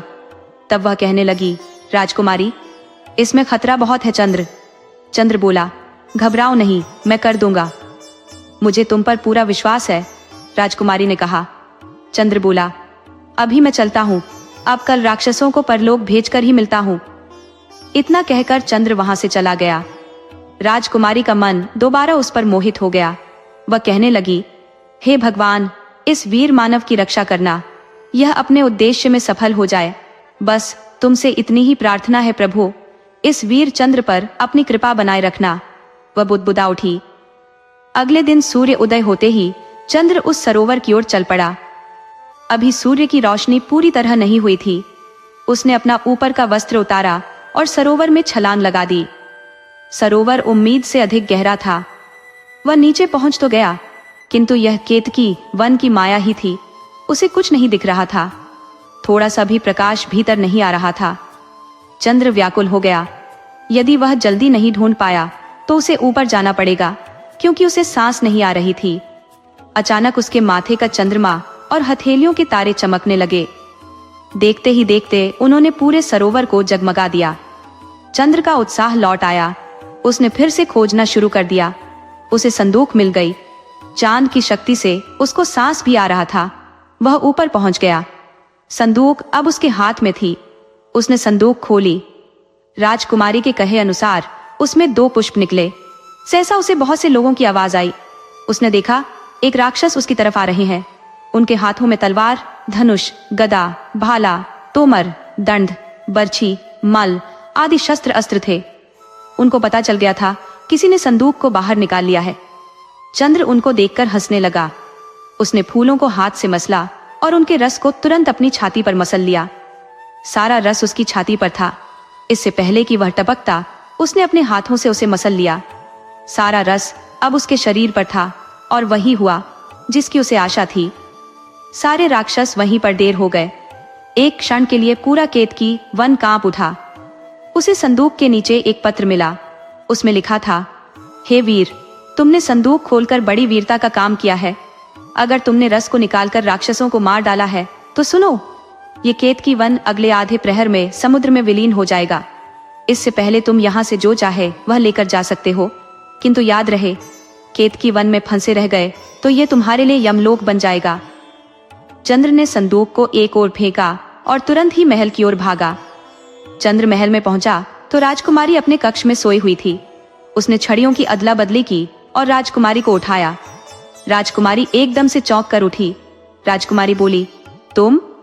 चंद्र बोला, हाँ। राजकुमारी बोली, तुम सफल हुए? चंद्र बोला, हाँ, मैं सफल हो गया हूँ। राजकुमारी के मुख पर एक मुस्कान आ गई। ऐसा लग रहा था मानो वर्षों के बाद वह ऐसे खुलकर हंस रही हो। सारा बोझ, सारा दुख जो बर्फ की तरह पिघल कर बह गया। तुम जल्दी करो, चंद्र बोला, आधे प्रहर में यह जगह समुद्र में विलीन हो जाएगी। कुसुम सेना ने चौंक कर देखा। मुझे संदूक में एक पत्र मिला है, चंद्र ने बताया। उसमें लिखा हुआ था। तब कुसुम सेना बोली, तो हमें जल्दी करनी चाहिए। तब वह बोली, तुम्हें कोई वस्तु प्रिय है जो लेकर जाना चाहती हो तो ले लो। कुसुम सेना के मुख पर उदासी आ गई। तब चंद्र बोला, इस जगह से जुड़ी हुई कोई भी वस्तु या याद मैं यहीं छोड़ देना चाहती हूँ। चंद्र, मुझे इन सब से कोई संबंध नहीं रखना, तुरंत चलो यहाँ से। चंद्र बोला, अरे अभी नहीं, मुझे अपनी बहन के लिए केतकी के फूल लेने हैं। चंद्र बगीचे की ओर भागा। जब तक राजकुमारी कक्ष तक आती है तब तक चंद्र 5-6 फूल हाथ में लेकर आ गया था और बोला, चलो यहाँ से। चंद्र और कुसुम सेना का हाथ पकड़कर भागने लगा। उसकी गति से कुसुम सेना मेल नहीं खा पा रही थी। चंद्र को याद था उसने घोड़े को कहाँ छोड़ा था। भागते भागते वह आखिर पहुंच ही गए। उसने अनुमान लगाया कि उन्हें 3 घड़ियां हो गई हैं। उसने पक्षी राज को प्यार किया और कुसुम सेना को उस पर बिठाया और तत्पश्चात खुद उस पर बैठा। 3 घड़ियां हो गई थी। चंद्र का समय अब कम ही शेष था। तब वह बोला, चिंता मत करो राजकुमारी, पक्षी राज के लिए यह पर्याप्त है। अब चंद्र ने घोड़े को दौड़ाया और सदा की तरह पक्षी राज पवन से बातें करने लगा। केतकी वन चित्रपट की तरह पीछे छूटने लगा। 1 घड़ी के भीतर वे केतकी वन के बाहर आ चुके थे। इतने में धरती ने झटका खाया। चंद्र ने अश्व रोका। ये क्या था? ये संकेत है, केतकी वन डूबने वाला है। तभी एक भवन ढह गया। ये संकेत था, केतकी वन का अंत प्रारंभ हो गया और कुछ ही घड़ियों में वह अस्तित्व खोने वाला था। चंद्र ने समुद्र देव के मंत्र को फिर से याद किया। समुद्र की लहरें उठी और उसके अश्व के लिए रास्ता बना दिया। तब वह बोला, संभल कर बैठना राजकुमारी। राजकुमारी बोली, हाँ, इन केतकी के पुष्पों का भी ध्यान रखना। राजकुमारी चंद्र ने पक्षीराज को आगे बढ़ाया और पक्षीराज सागर के मध्य सरपट दौड़ने लगा। केतकी वन पीछे छूट गया था। लौटते समय भी चंद्र ने वही युक्तियां काम में ली और आते समय जो की थी, कांचली का वन भी पार हो गया और मध्याह्न होने को आया था। अब हमें विश्राम कर लेना चाहिए, चंद्र बोला। तो राजकुमारी बोली, मुझे तो भूख भी लगी है। चंद्र घोड़े से उतरा और एक वृक्ष पर चढ़कर फल तोड़ लाया। तो कुसुम सेना थोड़ी चिंतित बोली, अच्छा चंद्र। वह बोला, हाँ राजकुमारी। चंद्र उसके स्वर में चिंता को भांप गया था। वह बोली, तुमने मुझे मुक्त तो करवा दिया चंद्र, लेकिन अब मैं जाऊंगी कहाँ? मेरा राज्य तो समाप्त हो चुका है। चंद्र ने कोई उत्तर नहीं दिया। इस सब के मध्य उसने यह तो सोचा ही नहीं था। तुमने मुझे मुक्त तो करवा दिया चंद्र, मेरा दायित्व भी तुम पर आ गया है, राजकुमारी ने स्पष्ट शब्दों में कहा। चंद्र कुछ सोच रहा था। वह बोली, चंद्र, तुम सही कहती हो राजकुमारी। चंद्र ने राजकुमारी से कहा, तो बताओ। वह बोला, तुम मेरे साथ चल सकती हो। मेरे परिवार में केवल 2 लोग हैं, मैं और मेरी बहन। तुम्हें किसी प्रकार का कोई कष्ट नहीं होगा। कुसुम सेना कहने लगी, नहीं चंद्र, मैं ऐसे नहीं रह सकती। बिना परिवार का हिस्सा बने किसी की आश्रिता रहना मुझे स्वीकार नहीं होगा। चंद्र फिर से चिंता में डूब गया। बोला, यह एक पहेली की तरह उसके सामने आया है। आज तक उसने व्यवहारिक ज्ञान तो बहुत ही प्राप्त किया, किंतु इस क्षेत्र में तो उसे रत्ती भर भी ज्ञान नहीं है। वह बोला, मुझसे विवाह करोगी? चंद्र के मुख से अचानक ही निकल गया, मानो उसके मन की बात बाहर आ गई। राजकुमारी इस प्रश्न के लिए तैयार थी। वह बोली, तुम तैयार हो? उसने बिना घबराए कहा। वह बोला, यह तुम पर निर्भर करता है। राजकुमारी बोली, ठीक है चंद्र, मैं तैयार हूं। मैंने अपने सपनों में तुम जैसे वीर को पति के रूप में कल्पना की है। तुमसे अधिक मैं कुछ नहीं सोच सकती। राजकुमारी ने लज्जा से सिर झुका लिया। चंद्र पक्षी राज की ओर गया और हाथ में एक केतकी का फूल लिया और कुसुम सेना के पास आया। फूल को उसकी बेनी में गूंथ दिया। कुसुम सेना लज्जा के मारे हंस पड़ी। चंद्र की भी हंसी ने उसका साथ दिया। दोनों घर पहुंचे। चंद्र ने द्वार खटखटाया। तारका ने द्वार खोला। तारका बोली, भैया। चंद्र को देखते हुए उससे लिपट गई। चंद्र बोला, देख बहन, तेरे लिए केतकी के पुष्प के साथ साथ भाभी भी लाया हूं। उसने कुसुम सेना की ओर इशारा किया। तारका ने कुसुम सेना को गले लगा लिया। चंद्र बोला, हाँ कुसुम सेना। तो वह बोला, एक फूल मुझे भी दे सकते हो। वह बोली, एक क्या भाभी, तुम पर तो सारे फूल वार दूं। तब वह बोली, नहीं बहन, मुझे तो एक ही फूल चाहिए। चंद्र कहने लगा, वह भी वेणी में गूंथने के लिए? नहीं। तो चंद्र ने उत्सुकता से पूछा, किस लिए? तब बोला, यहां मैं इसका पौधा लगाऊंगी। ये केतकी का फूल ही तो है, इस दिन, इस कारण ही तो। चंद्र ने कंधे पर हाथ रखकर कुसुम सेना से कहा और तीनों के चेहरे पर मुस्कान आ गई, क्योंकि कुसुम सेना का मानना था कि केतकी के फूल का वृक्ष इसलिए लगाऊंगी, इसके कारण ही तो हम मिले हैं, नहीं तो पता नहीं मेरा क्या होता। अगले दिन से ही चंद्र, तारका और कुसुम सेना का जीवन सामान्य हो गया। चंद्र ने मंदिर के पुरोहित से अपना और कुसुम सेना का विवाह करवा लिया और फिर शिकार और औषधियां लेने वन में जाने लगा। कुसुम सेना तारका से ऐसे हिल मिल गई थी जैसे दोनों सालों से एक साथ रह रही हो।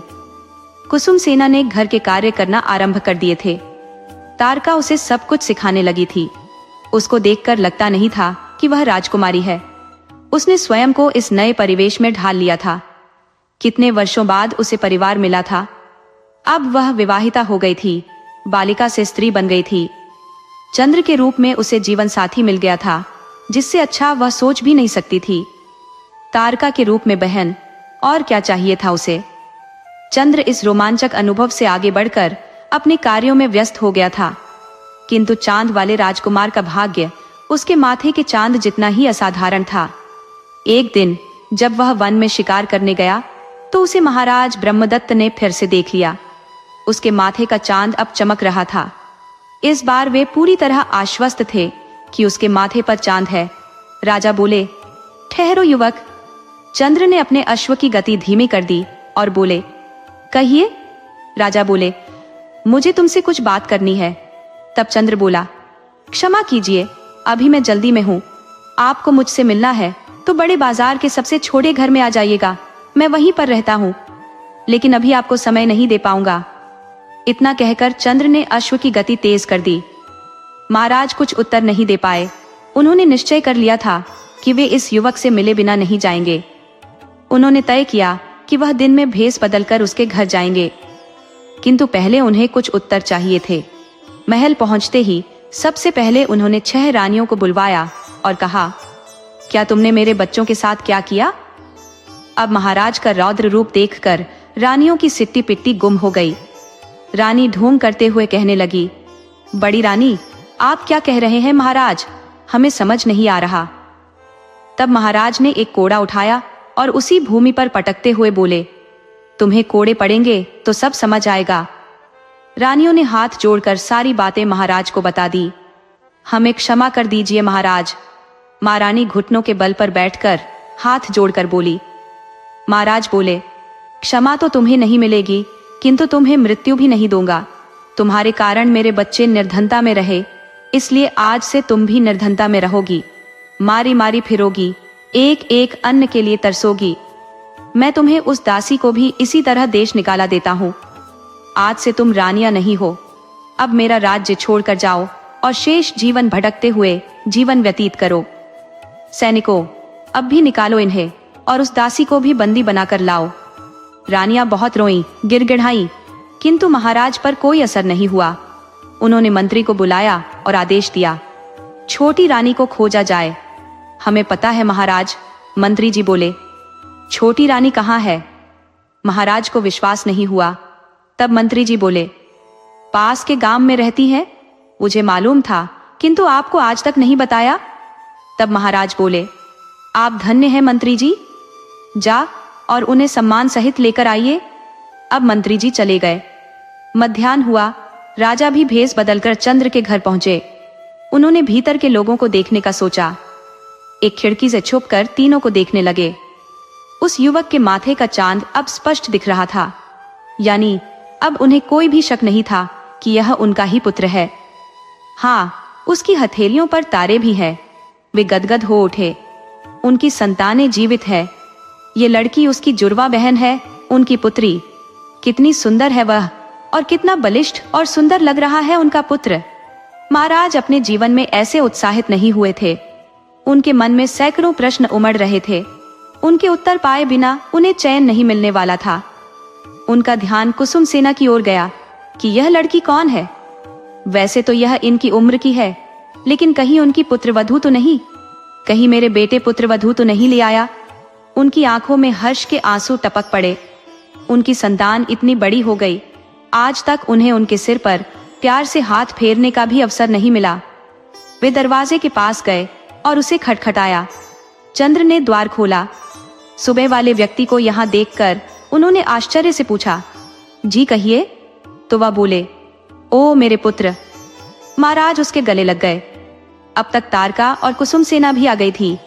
चकित मत हो मेरे पुत्र, महाराज बोले, मैं ही तुम्हारा पिता हूँ। इस राज्य का राजा ब्रह्मदत्त हूँ। तुम दोनों मेरी संतानें हो। हे भगवान, तूने कितना कष्ट दिया है मेरे बच्चों को। बेटा, ये लड़की मेरी पुत्रवधू है ना? चंद्र कुछ कहने की स्थिति में नहीं था। इस राज्य का राजा उन्हें अपनी संतान कह रहा था, मगर यह संभव कैसे है? उनके माता पिता तो अब जीवित नहीं है। उसके मस्तिष्क में कई विचार आ रहे थे। तुम मेरी बात पर विश्वास करो, नहीं रहे होंगे। राजा कहने लगे, तो महल चलो, मैं तुम्हें सब कुछ बताता हूँ। तीनों राजा के साथ महल चल पड़े। राजा का रथ वृक्षों के पीछे था। उस रथ पर बैठकर चारों राजमहल पहुंचे। राजमहल में छोटी रानी शिवकर्णी उनकी प्रतीक्षा कर रही थी। उन्हें देखते ही उसने उन दोनों को गले लगा लिया और फूट फूट कर रोने लगी। क्षमा करना, महाराज बोले। मेरी रानी, मैंने तुम्हें इतने कष्ट दिए। ये दोनों तुम्हारी संतानें हैं और यह तुम्हारी पुत्रवध हो। शिवकर्णी ने हर्षित होकर उनका माथा चूमा। ये वही दाई है जिसने यह सब किया था, यही तुम्हें सब कुछ बताएगी। दाई ने भी फिर महाराज के सामने और शिवकर्णी के सामने सारी सच्चाई बताई। माँ, पिताजी, चंद्र के मुंह से निकला। राजा बोले, हाँ पुत्र, तुम इस राज्य के युवराज हो, हमारी संतान हो। तुम्हारी बहन राजकुमारी है और तुम्हारी भावी पत्नी महारानी। इस समय सब में तुम्हारा नाम तो मैं पूछना ही भूल गया।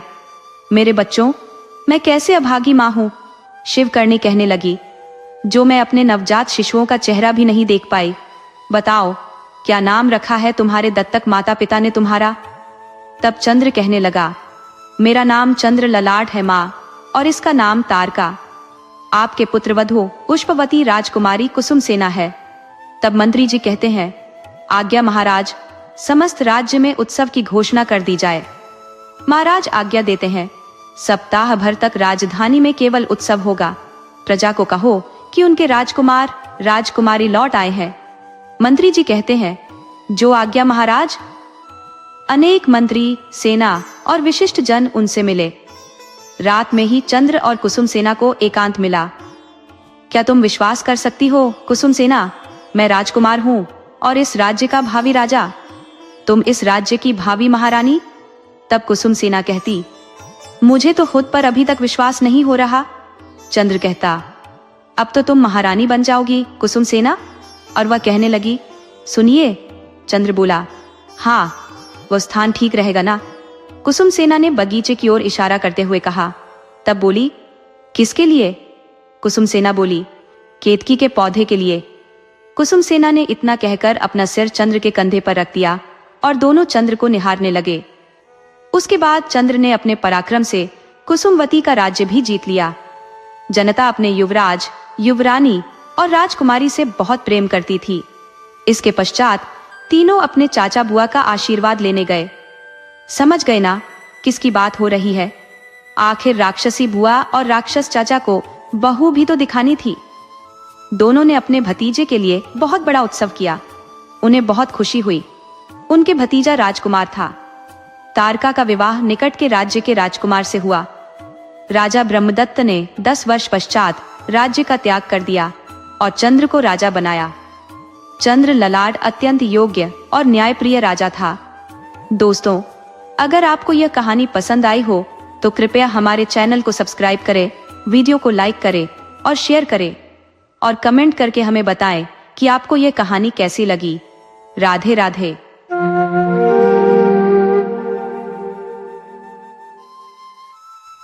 बहुत समय पहले की बात है। एक इच्छाधारी नागिन थी जो मां बनने वाली थी, यानी गर्भवती थी। पर उस बेचारी नागिन के पीछे एक दुष्ट तांत्रिक पड़ा हुआ था। नागिन को कुछ सूझ नहीं रहा था कि वह क्या करे। उसके प्रसव का समय भी करीब आ रहा था। उसने सोचा कि उसके लिए अपने बच्चों को सुरक्षित रखना सबसे जरूरी है। देखिए ना, माँ की ममता तो यही होती है, पहले अपने बच्चों का सोचना। नागिन सोचने लगी, इस राज्य की रानी भी तो गर्भवती है, वह मेरी हालत को जरूर समझेगी। अगर मैं उनके कमरे में अंडे देती हूँ तो शायद ममता के नाते वह मेरी और मेरे बच्चों की मदद कर दे। यही सोचकर वह नागिन रानी के कक्ष में चली गई अंडे देने के लिए। उधर रानी अपने कमरे में खाना खा रही थी कि उसने देखा एक नागिन उसके पलंग के पास अंडे दे रही है। रानी डरकर चिल्लाई, सैनिकों, इस नागिन को मेरे कमरे से दूर करो। सैनिकों ने नागिन के अंडों को उठाने की कोशिश की। नागिन फुंकारने लगी और मनुष्य की आवाज में बोली, रानी, मैं घायल हूँ, कुछ पल की मेहमान हूँ, मेरे अंडों की रक्षा कीजिए, आप भी तो गर्भवती हैं। महारानी बोली, सैनिकों, इससे पहले कि यह मुझे और मेरे होने वाले बच्चों को नुकसान पहुंचाए, इसे और इसके अंडों को खत्म कर दो। नागिन गुस्से से बोली, हे रानी, मैं तुम्हें श्राप देती हूँ, मेरा सारा झड़ तुम्हारी संतान में होगा जिसका कोई इलाज नहीं होगा। जैसे ही सैनिकों ने उस नागिन के अंडों को तोड़ा, रानी को प्रसव पीड़ा होने लगी। अब रानी जोर जोर से चिल्लाने लगी, दाई को बुलाओ, दाई को बुलाओ। दाई बोली, महारानी, थोड़ा धीरज रखिए, बेवजह परेशान हो रही है। महारानी बोली, दाई माँ, यकीन करो, इस बार की पीड़ा अलग है, मेरे पेट में भयानक दर्द हो रहा है। अब भी रानी चिल्ला ही रही थी कि तेज हवाएं चलने लगी, बिजली कड़कने लगी और अचानक एक बड़ा सा अंडा महारानी के शरीर से बाहर निकल कर आया और रानी बेहोश हो गई। अंडे को देखते ही बूढ़ी दाई चिल्लाई, हे मेरे ईश्वर, ये नागिन को मारने और उसके अंडे को नुकसान पहुंचाने का ही फल है। रानी ने अंडा दिया है, ऐसा प्रसव मैंने कभी अपने जीवन में नहीं देखा। महाराज को खबर दो। दासी बोली, दाई माँ, हमारा भाग्य देखो, हम सब महाराज के बच्चे के बदले अब इस अंडे की देखभाल करेंगे। दाई बोली, भला महाराज को कैसे बताई कि महारानी ने अंडा जना है। महारानी को होश आते ही उन्होंने दाई माँ से पूछा, अरे दाई माँ, मेरा बच्चा कहाँ है, नजर नहीं आ रहा। दासियों ने एक सोने के पालने में रखा हुआ बड़ा सा अंडा महारानी को दिखाया। महारानी बोली, अरे ये क्या अंडा, तुम सब पागल तो नहीं हो गई हो, मैं कोई मुर्गी हूँ क्या जो अंडा दूंगी। दासियां अंडा लेकर महारानी के पास आने लगी। तभी अचानक भूकंप आया और अंडा दासियों के हाथ से नीचे गिर गया।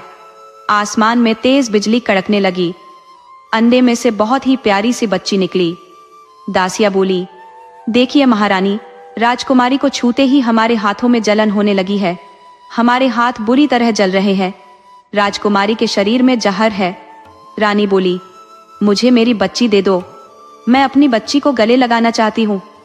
10 बरस बाद तो मेरी कोख से मेरी बच्ची ने जन्म लिया है, क्या मैं 10 बरस बाद भी अपनी औलाद को छू नहीं सकती। लेकिन जो भी बच्ची को उठाने जाता, जहर के कारण उसके हाथ जलन से भर जाते।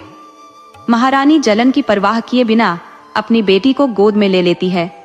रानी बोली दासियों से, तुम्हें समझ में नहीं आ रहा, महाराज को इस घटना की सूचना दो। दासी बोली, जी जरूर, मैं अभी जाकर महाराज को सूचना देती हूँ। दासी बोली, महाराज, महारानी ने बेटी को जन्म दिया है। महाराज बोले, बहुत अच्छा, कैसी है मेरी राजकुमारी, और तुम इतनी डरी हुई क्यों हो दासी। दासी बोली, महाराज, राजकुमारी का शरीर जहर से भरा हुआ है, उसे छूते ही जहर का गंभीर असर होता है। दासी की बात सुनते ही महाराज ने राज ज्योतिषियों को बुलाया और ज्योतिषियों को पत्रिका देखने को कहने लगे। सभी ज्योतिषी राजकुमारी की कुंडली देखने लगे, फिर जोर से चिल्लाए, सत्यानाश हो गया महाराज, अब प्रलय होगी, इस लड़की का जन्म संसार के लिए अशुभ है, यह तेज बिजली की कड़क और भूकंप इसके सूचक है। राजा ने कहा, अब क्या किया जाए। तो ज्योतिषियों ने कहा कि इसे कमरे में बंद करके रखा जाए। राजकुमारी को दस्ताने पहनाकर पकड़कर उसे कमरे में बंद कर दिया जाता है। सारे राज्य में प्राकृतिक आपदा के कारण धन और जन की बहुत हानि होती है। राजा ने ज्योतिषियों से कहा कि इस समस्या का कोई तो समाधान बताइए। तब ज्योतिषी बोले, महाराज, उसके लिए एक शीशे का महल बनवा दीजिए, जहां उसकी जरूरत की सारी चीजें हो, उस पर हम सबकी नजर रहे और राजकुमारी को कष्ट भी न हो। महाराज ने अब राजकुमारी के लिए एक शीश महल बनवा दिया और उस राजकुमारी का नाम रखा विश। जब विश 16 वर्ष की हो गई तो राजा से कहने लगी, महाराज, मैं भी दुनिया देखना चाहती हूँ, सबसे मिलना चाहती हूँ। पिताजी, आप मुझे इस कैद से आजाद कर दे, अब मुझसे यहाँ और नहीं रहा जाता। महाराज ने कहा, माना कि राजकुमारी हो तुम, पर तुम्हें कोई हक नहीं है कि तुम प्रजाजनों को नुकसान पहुंचाओ। तुम बाहर आकर किसी को भी दर्द पहुंचा सकती हो। विश ने कहा, पिताजी, अब मुझे खुद को बस में रखना आ गया है, मैं किसी को नुकसान नहीं पहुंचाऊंगी। राजा ने कहा, अगर ऐसी बात है तो मैं तुम्हें बाहर निकाल सकता हूँ, तुम बाहर आ सकती हो। विश बाहर आ गई और महल में घूमने लगी। अचानक विश ने देखा कि एक खरगोश महल के सरोवर में डूब रहा है। वह उसे बचाने के लिए सरोवर में कूद पड़ी, किंतु उसके स्पर्श से ही सरोवर का पानी नीला हो गया और जहर के प्रकोप से खरगोश मर गया। राजा ने विश से कहा, तुम्हें शीश महल में ही रहना होगा पुत्री, जब तक तुम्हारी बीमारी का इलाज नहीं मिल जाता हम तुम्हारे लिए किसी को खतरे में नहीं डाल सकते। अगर तुम बिना आज्ञा बाहर निकली तो तुम्हें इसकी सजा भुगतनी पड़ेगी। विश को राजा की बात बहुत बुरी लगी। उसे उदास देखकर राजा बोले, पुत्री, तुम जानती हो विश, तुम्हें हम कितना प्रेम करते हैं। तुम हमारी पुत्री हो, लेकिन हमें तुम्हारी और अपनी प्रजा की भी चिंता है। अगर कुछ भी हुआ तो यह किसी के लिए भी अच्छा नहीं होगा ना पुत्री। विश ने कहा, लेकिन पिताजी, इसमें मेरा क्या कसूर है, मुझे ये सब क्यों सहना पड़ रहा है? मैं जानती हूँ आप मुझे प्रेम नहीं करते, क्योंकि आपको अभी मेरी कोई जरूरत नहीं है। लेकिन जिस दिन आपको मेरी जरूरत पड़ेगी, उस दिन तो आपको मुझे यहाँ से निकालना ही पड़ेगा। विश को दासी भोजन देने आई तो उसने भोजन खाया और अपने कंगन देने के लिए दासी के पास गई। जैसे उसने दासी को छुआ, वह जोर से चिल्लाने लगी। दासी बोली, मेरा पूरा शरीर जल रहा है, ये क्या हो रहा है? मेरी सांसें रुक रही है। मौका देखकर विश वहां से भाग गई। और एक दिन तांत्रिक, जो पहले से ही उस नागिन के पीछे पड़ा हुआ था, विश के पास से गुजरा। उस तांत्रिक ने सोचा, मुझे ऐसा आभास क्यों हो रहा है कि वह जहरीली नागिन यहीं आसपास है। कुछ देर तलाशने के बाद तांत्रिक को वह नागिन मिल गई। तांत्रिक मंत्र शक्ति से भरा हुआ पानी विश के ऊपर फेंकता है और देखते ही देखते विश तांत्रिक की कैद में आ गई। तांत्रिक विश को लेकर अपने घर चला गया और बोला, मेरे सामने आ जाओ, मैंने तुम्हें पहचान लिया है। तुम वही इच्छाधारी नागिन हो, मुझसे छुपने की तुम्हें कोई जरूरत नहीं है। नागिन बोली, तांत्रिक, तू मेरे बीच में क्यों आ रहा है? रानी ने मेरी ममता का अपमान किया है। मैंने बहुत प्रार्थना की, मेरी प्रार्थना और मिन्नतों के बावजूद भी मेरी आंखों के सामने मेरे अंडों को तोड़ दिया। वह अपनी बेटी को कभी भी हृदय से कभी नहीं लगा पाएगी। मैं राजकुमारी का शरीर कभी नहीं छोड़ूंगी। सबको मेरे अपमान का बदला भुगतना होगा। तांत्रिक बोला, हे नागिन, तू सारे मानव समाज से इस बात का बदला नहीं ले सकती। तू महारानी को क्षमा कर दे, या फिर मुझे बता, तेरा क्रोध कैसे शांत होगा? नागिन बोली, देख तांत्रिक, मेरा क्रोध शांत करना चाहता है तो सुन। महारानी से बोल कि उसे मेरे से मुकाबला करना होगा। तांत्रिक ने कहा, नागिन, कैसा मुकाबला? तब नागिन बोली, उसे एक परीक्षा देनी होगी। अगर महारानी परीक्षा में जीत गई तो उसकी बेटी को श्राप से मुक्ति मिल जाएगी। अब यह नागिन की बातें सुनकर तांत्रिक राजा के पास गया और कहने लगा, महाराज, आपके दुख का उपाय मेरे पास है। मैं राजकुमारी को ठीक करवा सकता हूँ, लेकिन उसके लिए महारानी को नागिन की दी हुई चुनौतियों का सामना करना होगा। महाराज, यदि आपको यह शर्त मंजूर है तो मैं राजकुमारी को हमेशा के लिए इस मुसीबत से निकलवा सकता हूँ। महाराज कुछ सोच विचार करने के बाद कहते हैं, ठीक है तांत्रिक, हमें मंजूर है। फिर तांत्रिक महल में महारानी के पास जाता है। तभी वहां नागिन भी आ जाती है। नागिन महारानी से कहती है, महारानी, कल पूर्णिमा है, आपको पूरी रात नागरानी की पूजा करनी होगी। अगर आपकी पूजा से नागरानी खुश हुई तो आप उनसे वरदान के रूप में इस श्राप से मुक्ति पा सकती है। लेकिन याद रखिएगा महारानी, ये परीक्षा आपके लिए बहुत कठिन होने वाली है। नागरानी कभी किसी को यूं ही दर्शन नहीं देती है। उनके दर्शन के लिए कई कई वर्षों तक पूजा करनी पड़ती है। ये 3 दिन की पूजा आपके जीवन के सबसे कठिन दिन होने वाले हैं। या तो आप इस तपस्या के बाद अपनी बेटी को बचा पाएंगी, वरना खुद भी मारी जाएंगी। क्या आप इस परीक्षा के लिए तैयार हैं?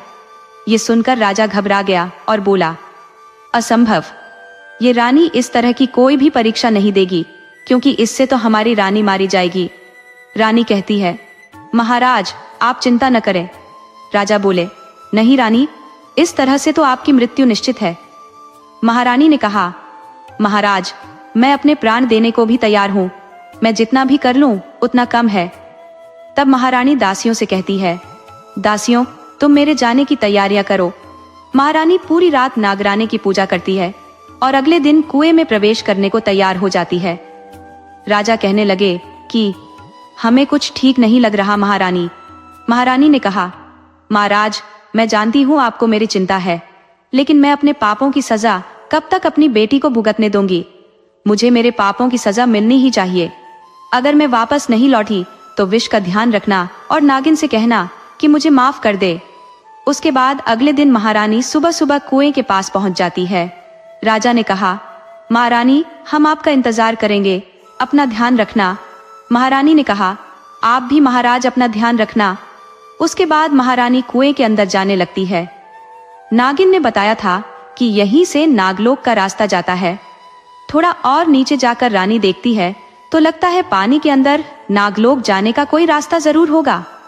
उसके बाद महारानी कुएं के अंदर जाकर वहां पर एक सर्प की मूर्ति को देखती है और उसके पास तैरते हुए जाने लगती है। अब महारानी सोचने लगती है, यहाँ तो बस ये मूर्तियां हैं, समझ में नहीं आ रहा आगे जाने का रास्ता कहाँ से ढूंढूं। ये क्या, ऐसा क्यों लग रहा है जैसे कि ये कोई रास्ता है। उसके बाद जैसे ही महारानी उस मूर्ति को छूती है, वह गायब हो जाती है और महारानी नागलोक में पहुंच जाती है। वहां पर बहुत अंधेरा होता है। तभी महारानी को वहां पर एक रोशनी आती हुई नजर आती है और महारानी उस रोशनी का पीछा करने लगती है और फिर नागरानी के पास पहुंच जाती है। महारानी ने कहा, हे प्रभु, कृपा कीजिए, मैं जिस काम के लिए आई हूँ मुझे उसमें सफलता मिले। उसके बाद महारानी उस छोटे से टापू पर जाने लगती है और वहां जाकर पूजा करने लगती है।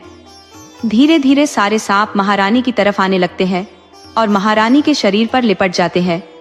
वे महारानी को डसने लगते हैं और अपनी जहरीली सांसें महारानी की तरफ फैलाने लगते हैं, लेकिन फिर भी महारानी हार नहीं मानती। जहरीले विष के प्रभाव से महारानी बहुत बीमार होने लगती है। धीरे धीरे रानी को सांस लेने में भी दिक्कत होने लगती है और वहीं पर रानी की मृत्यु हो जाती है। तभी उनकी आत्मा उनका शरीर छोड़ देती है। तभी वहां नागरानी आ जाती है और कहती है कि आखिर तुम भी यह परीक्षा पास नहीं कर पाई, यही तुम्हारे की सजा है। जैसा तुम करोगी वैसा ही पाओगी। अब तो तुम समझ गई होगी पाप करने का अंजाम क्या होता है। रानी बोली, हे नागरानी, मुझे मेरे कर्मों का दंड तो मिलना ही था, क्या फर्क पड़ता है कि आज मिले या कल मिले। नागरानी ने कहा, सही कहा रानी तुमने। किसी ने जो सही कहा है कि मृत्यु सबकी आंखें खोल देती है। अब कुछ ही देर में दूत आते ही होंगे तुम्हें लेने। उसके बाद नागरानी वहां से अपने नागलोक को चली जाती है। रानी कहती है, मुझे माफ कर देना विष, तेरी जिंदगी में दुखों के अलावा मैं तुझे कुछ न दे पाई बिटिया। हे पुत्री, मुझे माफ कर दो, हो सके तो मुझे माफ कर दो बेटी। काश भगवान मेरी जिंदगी के बदले तुम्हें जीवन दे दे। तभी वहां नागरानी आ जाती है। नागरानी बोली, उठो पुत्री।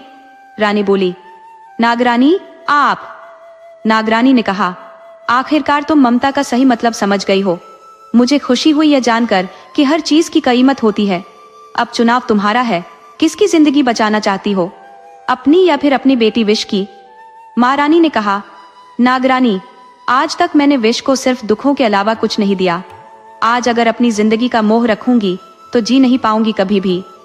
मेरी बेटी की खुशियों भरी जिंदगी का वरदान दे दो मुझे, ताकि उसने जितना सहा है उसकी भरपाई हो सके। मैं जहां भी रहूंगी खुश रहूंगी। नागरानी बोली, ठीक है रानी, तुम्हारी बेटी को सदैव खुशियों से भरी जिंदगी का मैं वरदान देती हूँ। तुम आखिरी बार अपनी बेटी से मिल सकती हो, लेकिन वह तुम्हें देख नहीं पाएगी। तभी वहां वह इच्छाधारी नागिन आ जाती है। नागिन बोली, नागरानी, आपसे एक विनती है। नागरानी ने कहा, हाँ बोलो नागिन। नागिन ने कहा, नागरानी, आपने कहा था ना, जिंदगी के बदले जिंदगी, विष की जिंदगी के बदले आप मेरी जिंदगी ले लीजिए। अपनी संतानों को खोकर वैसे भी जिंदगी जीने का कोई उद्देश्य मेरी समझ में नहीं आता। खुद तो अपनी संतान का सुख नहीं पा सकी मैं, कम से कम किसी को वह सुख देकर दिल का एक बोझ तो कम कर सकती हूँ। नागरानी ने कहा, नागिन, तुम सच में महान हो, मैं तुमसे बहुत प्रसन्न हूँ। जाओ और अपनी नई जिंदगी शुरू करो। तुम जल्दी ही माँ बनोगी और वह बनेगी हमारे साम्राज्य की नई नागरानी। ये मेरा वरदान है तुम्हारी बेटी के लिए। और रानी, तुम भी जाओ और अपने परिवार वालों के साथ एक नई जिंदगी की शुरुआत करो। उसके बाद नागरानी वहां से चली जाती है। रानी ने कहा, मुझे माफ कर देना नागिन, तुम्हारे सामने जितनी भी माफी मांग लूं उतनी कम है। हो सके तो मुझे माफ कर देना बहना। आज से लेकर जो तुम्हारे प्रसव तक तुम हमारी जिम्मेदारी हो। तुम हमारे ही राजमहल में रहोगी। तुम्हारी देखभाल करके मैं अपने पापों को कुछ कम करना चाहूंगी। मना मत करना नागिन बहन। नागिन बोली, ठीक है, मुझे खुशी है कि तुम्हें अपनी गलती का पछतावा है। उसके बाद रानी अपने राजमहल पहुंच जाती है और वहां विष भी ठीक हो चुकी थी। इसके बाद सब वहां खुशी खुशी रहने लगते हैं और अब जो राजकुमारी विष थी उसे शीश महल से बाहर निकाल लिया जाता है। उसके बाद राजकुमारी श्राप से मुक्त हो गई थी।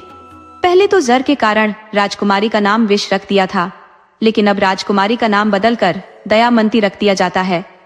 दयामंती, जो दया की मूरत थी, क्योंकि उन्होंने बहुत ही ज्यादा कष्ट सहा था। रानी अपनी पुत्री को अपने गले से लगा लेती है। बहुत दिनों के बाद उसके दिल को ठंडक मिलती है, उसकी ममता तृप्त होती है। उधर नागिन भी राजमहल में रहने लगती है और रानी नागिन के साथ अपने व्यवहार से नागिन का मन जीत लेती है।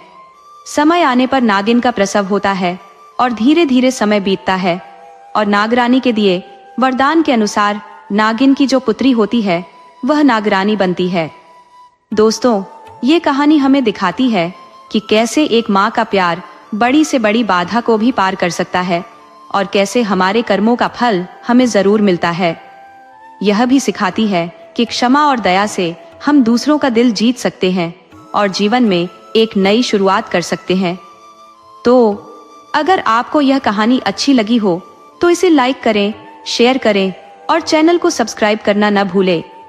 कमेंट्स में हमें जरूर बताएं कि आपको यह कथा कैसी लगी। राधे राधे।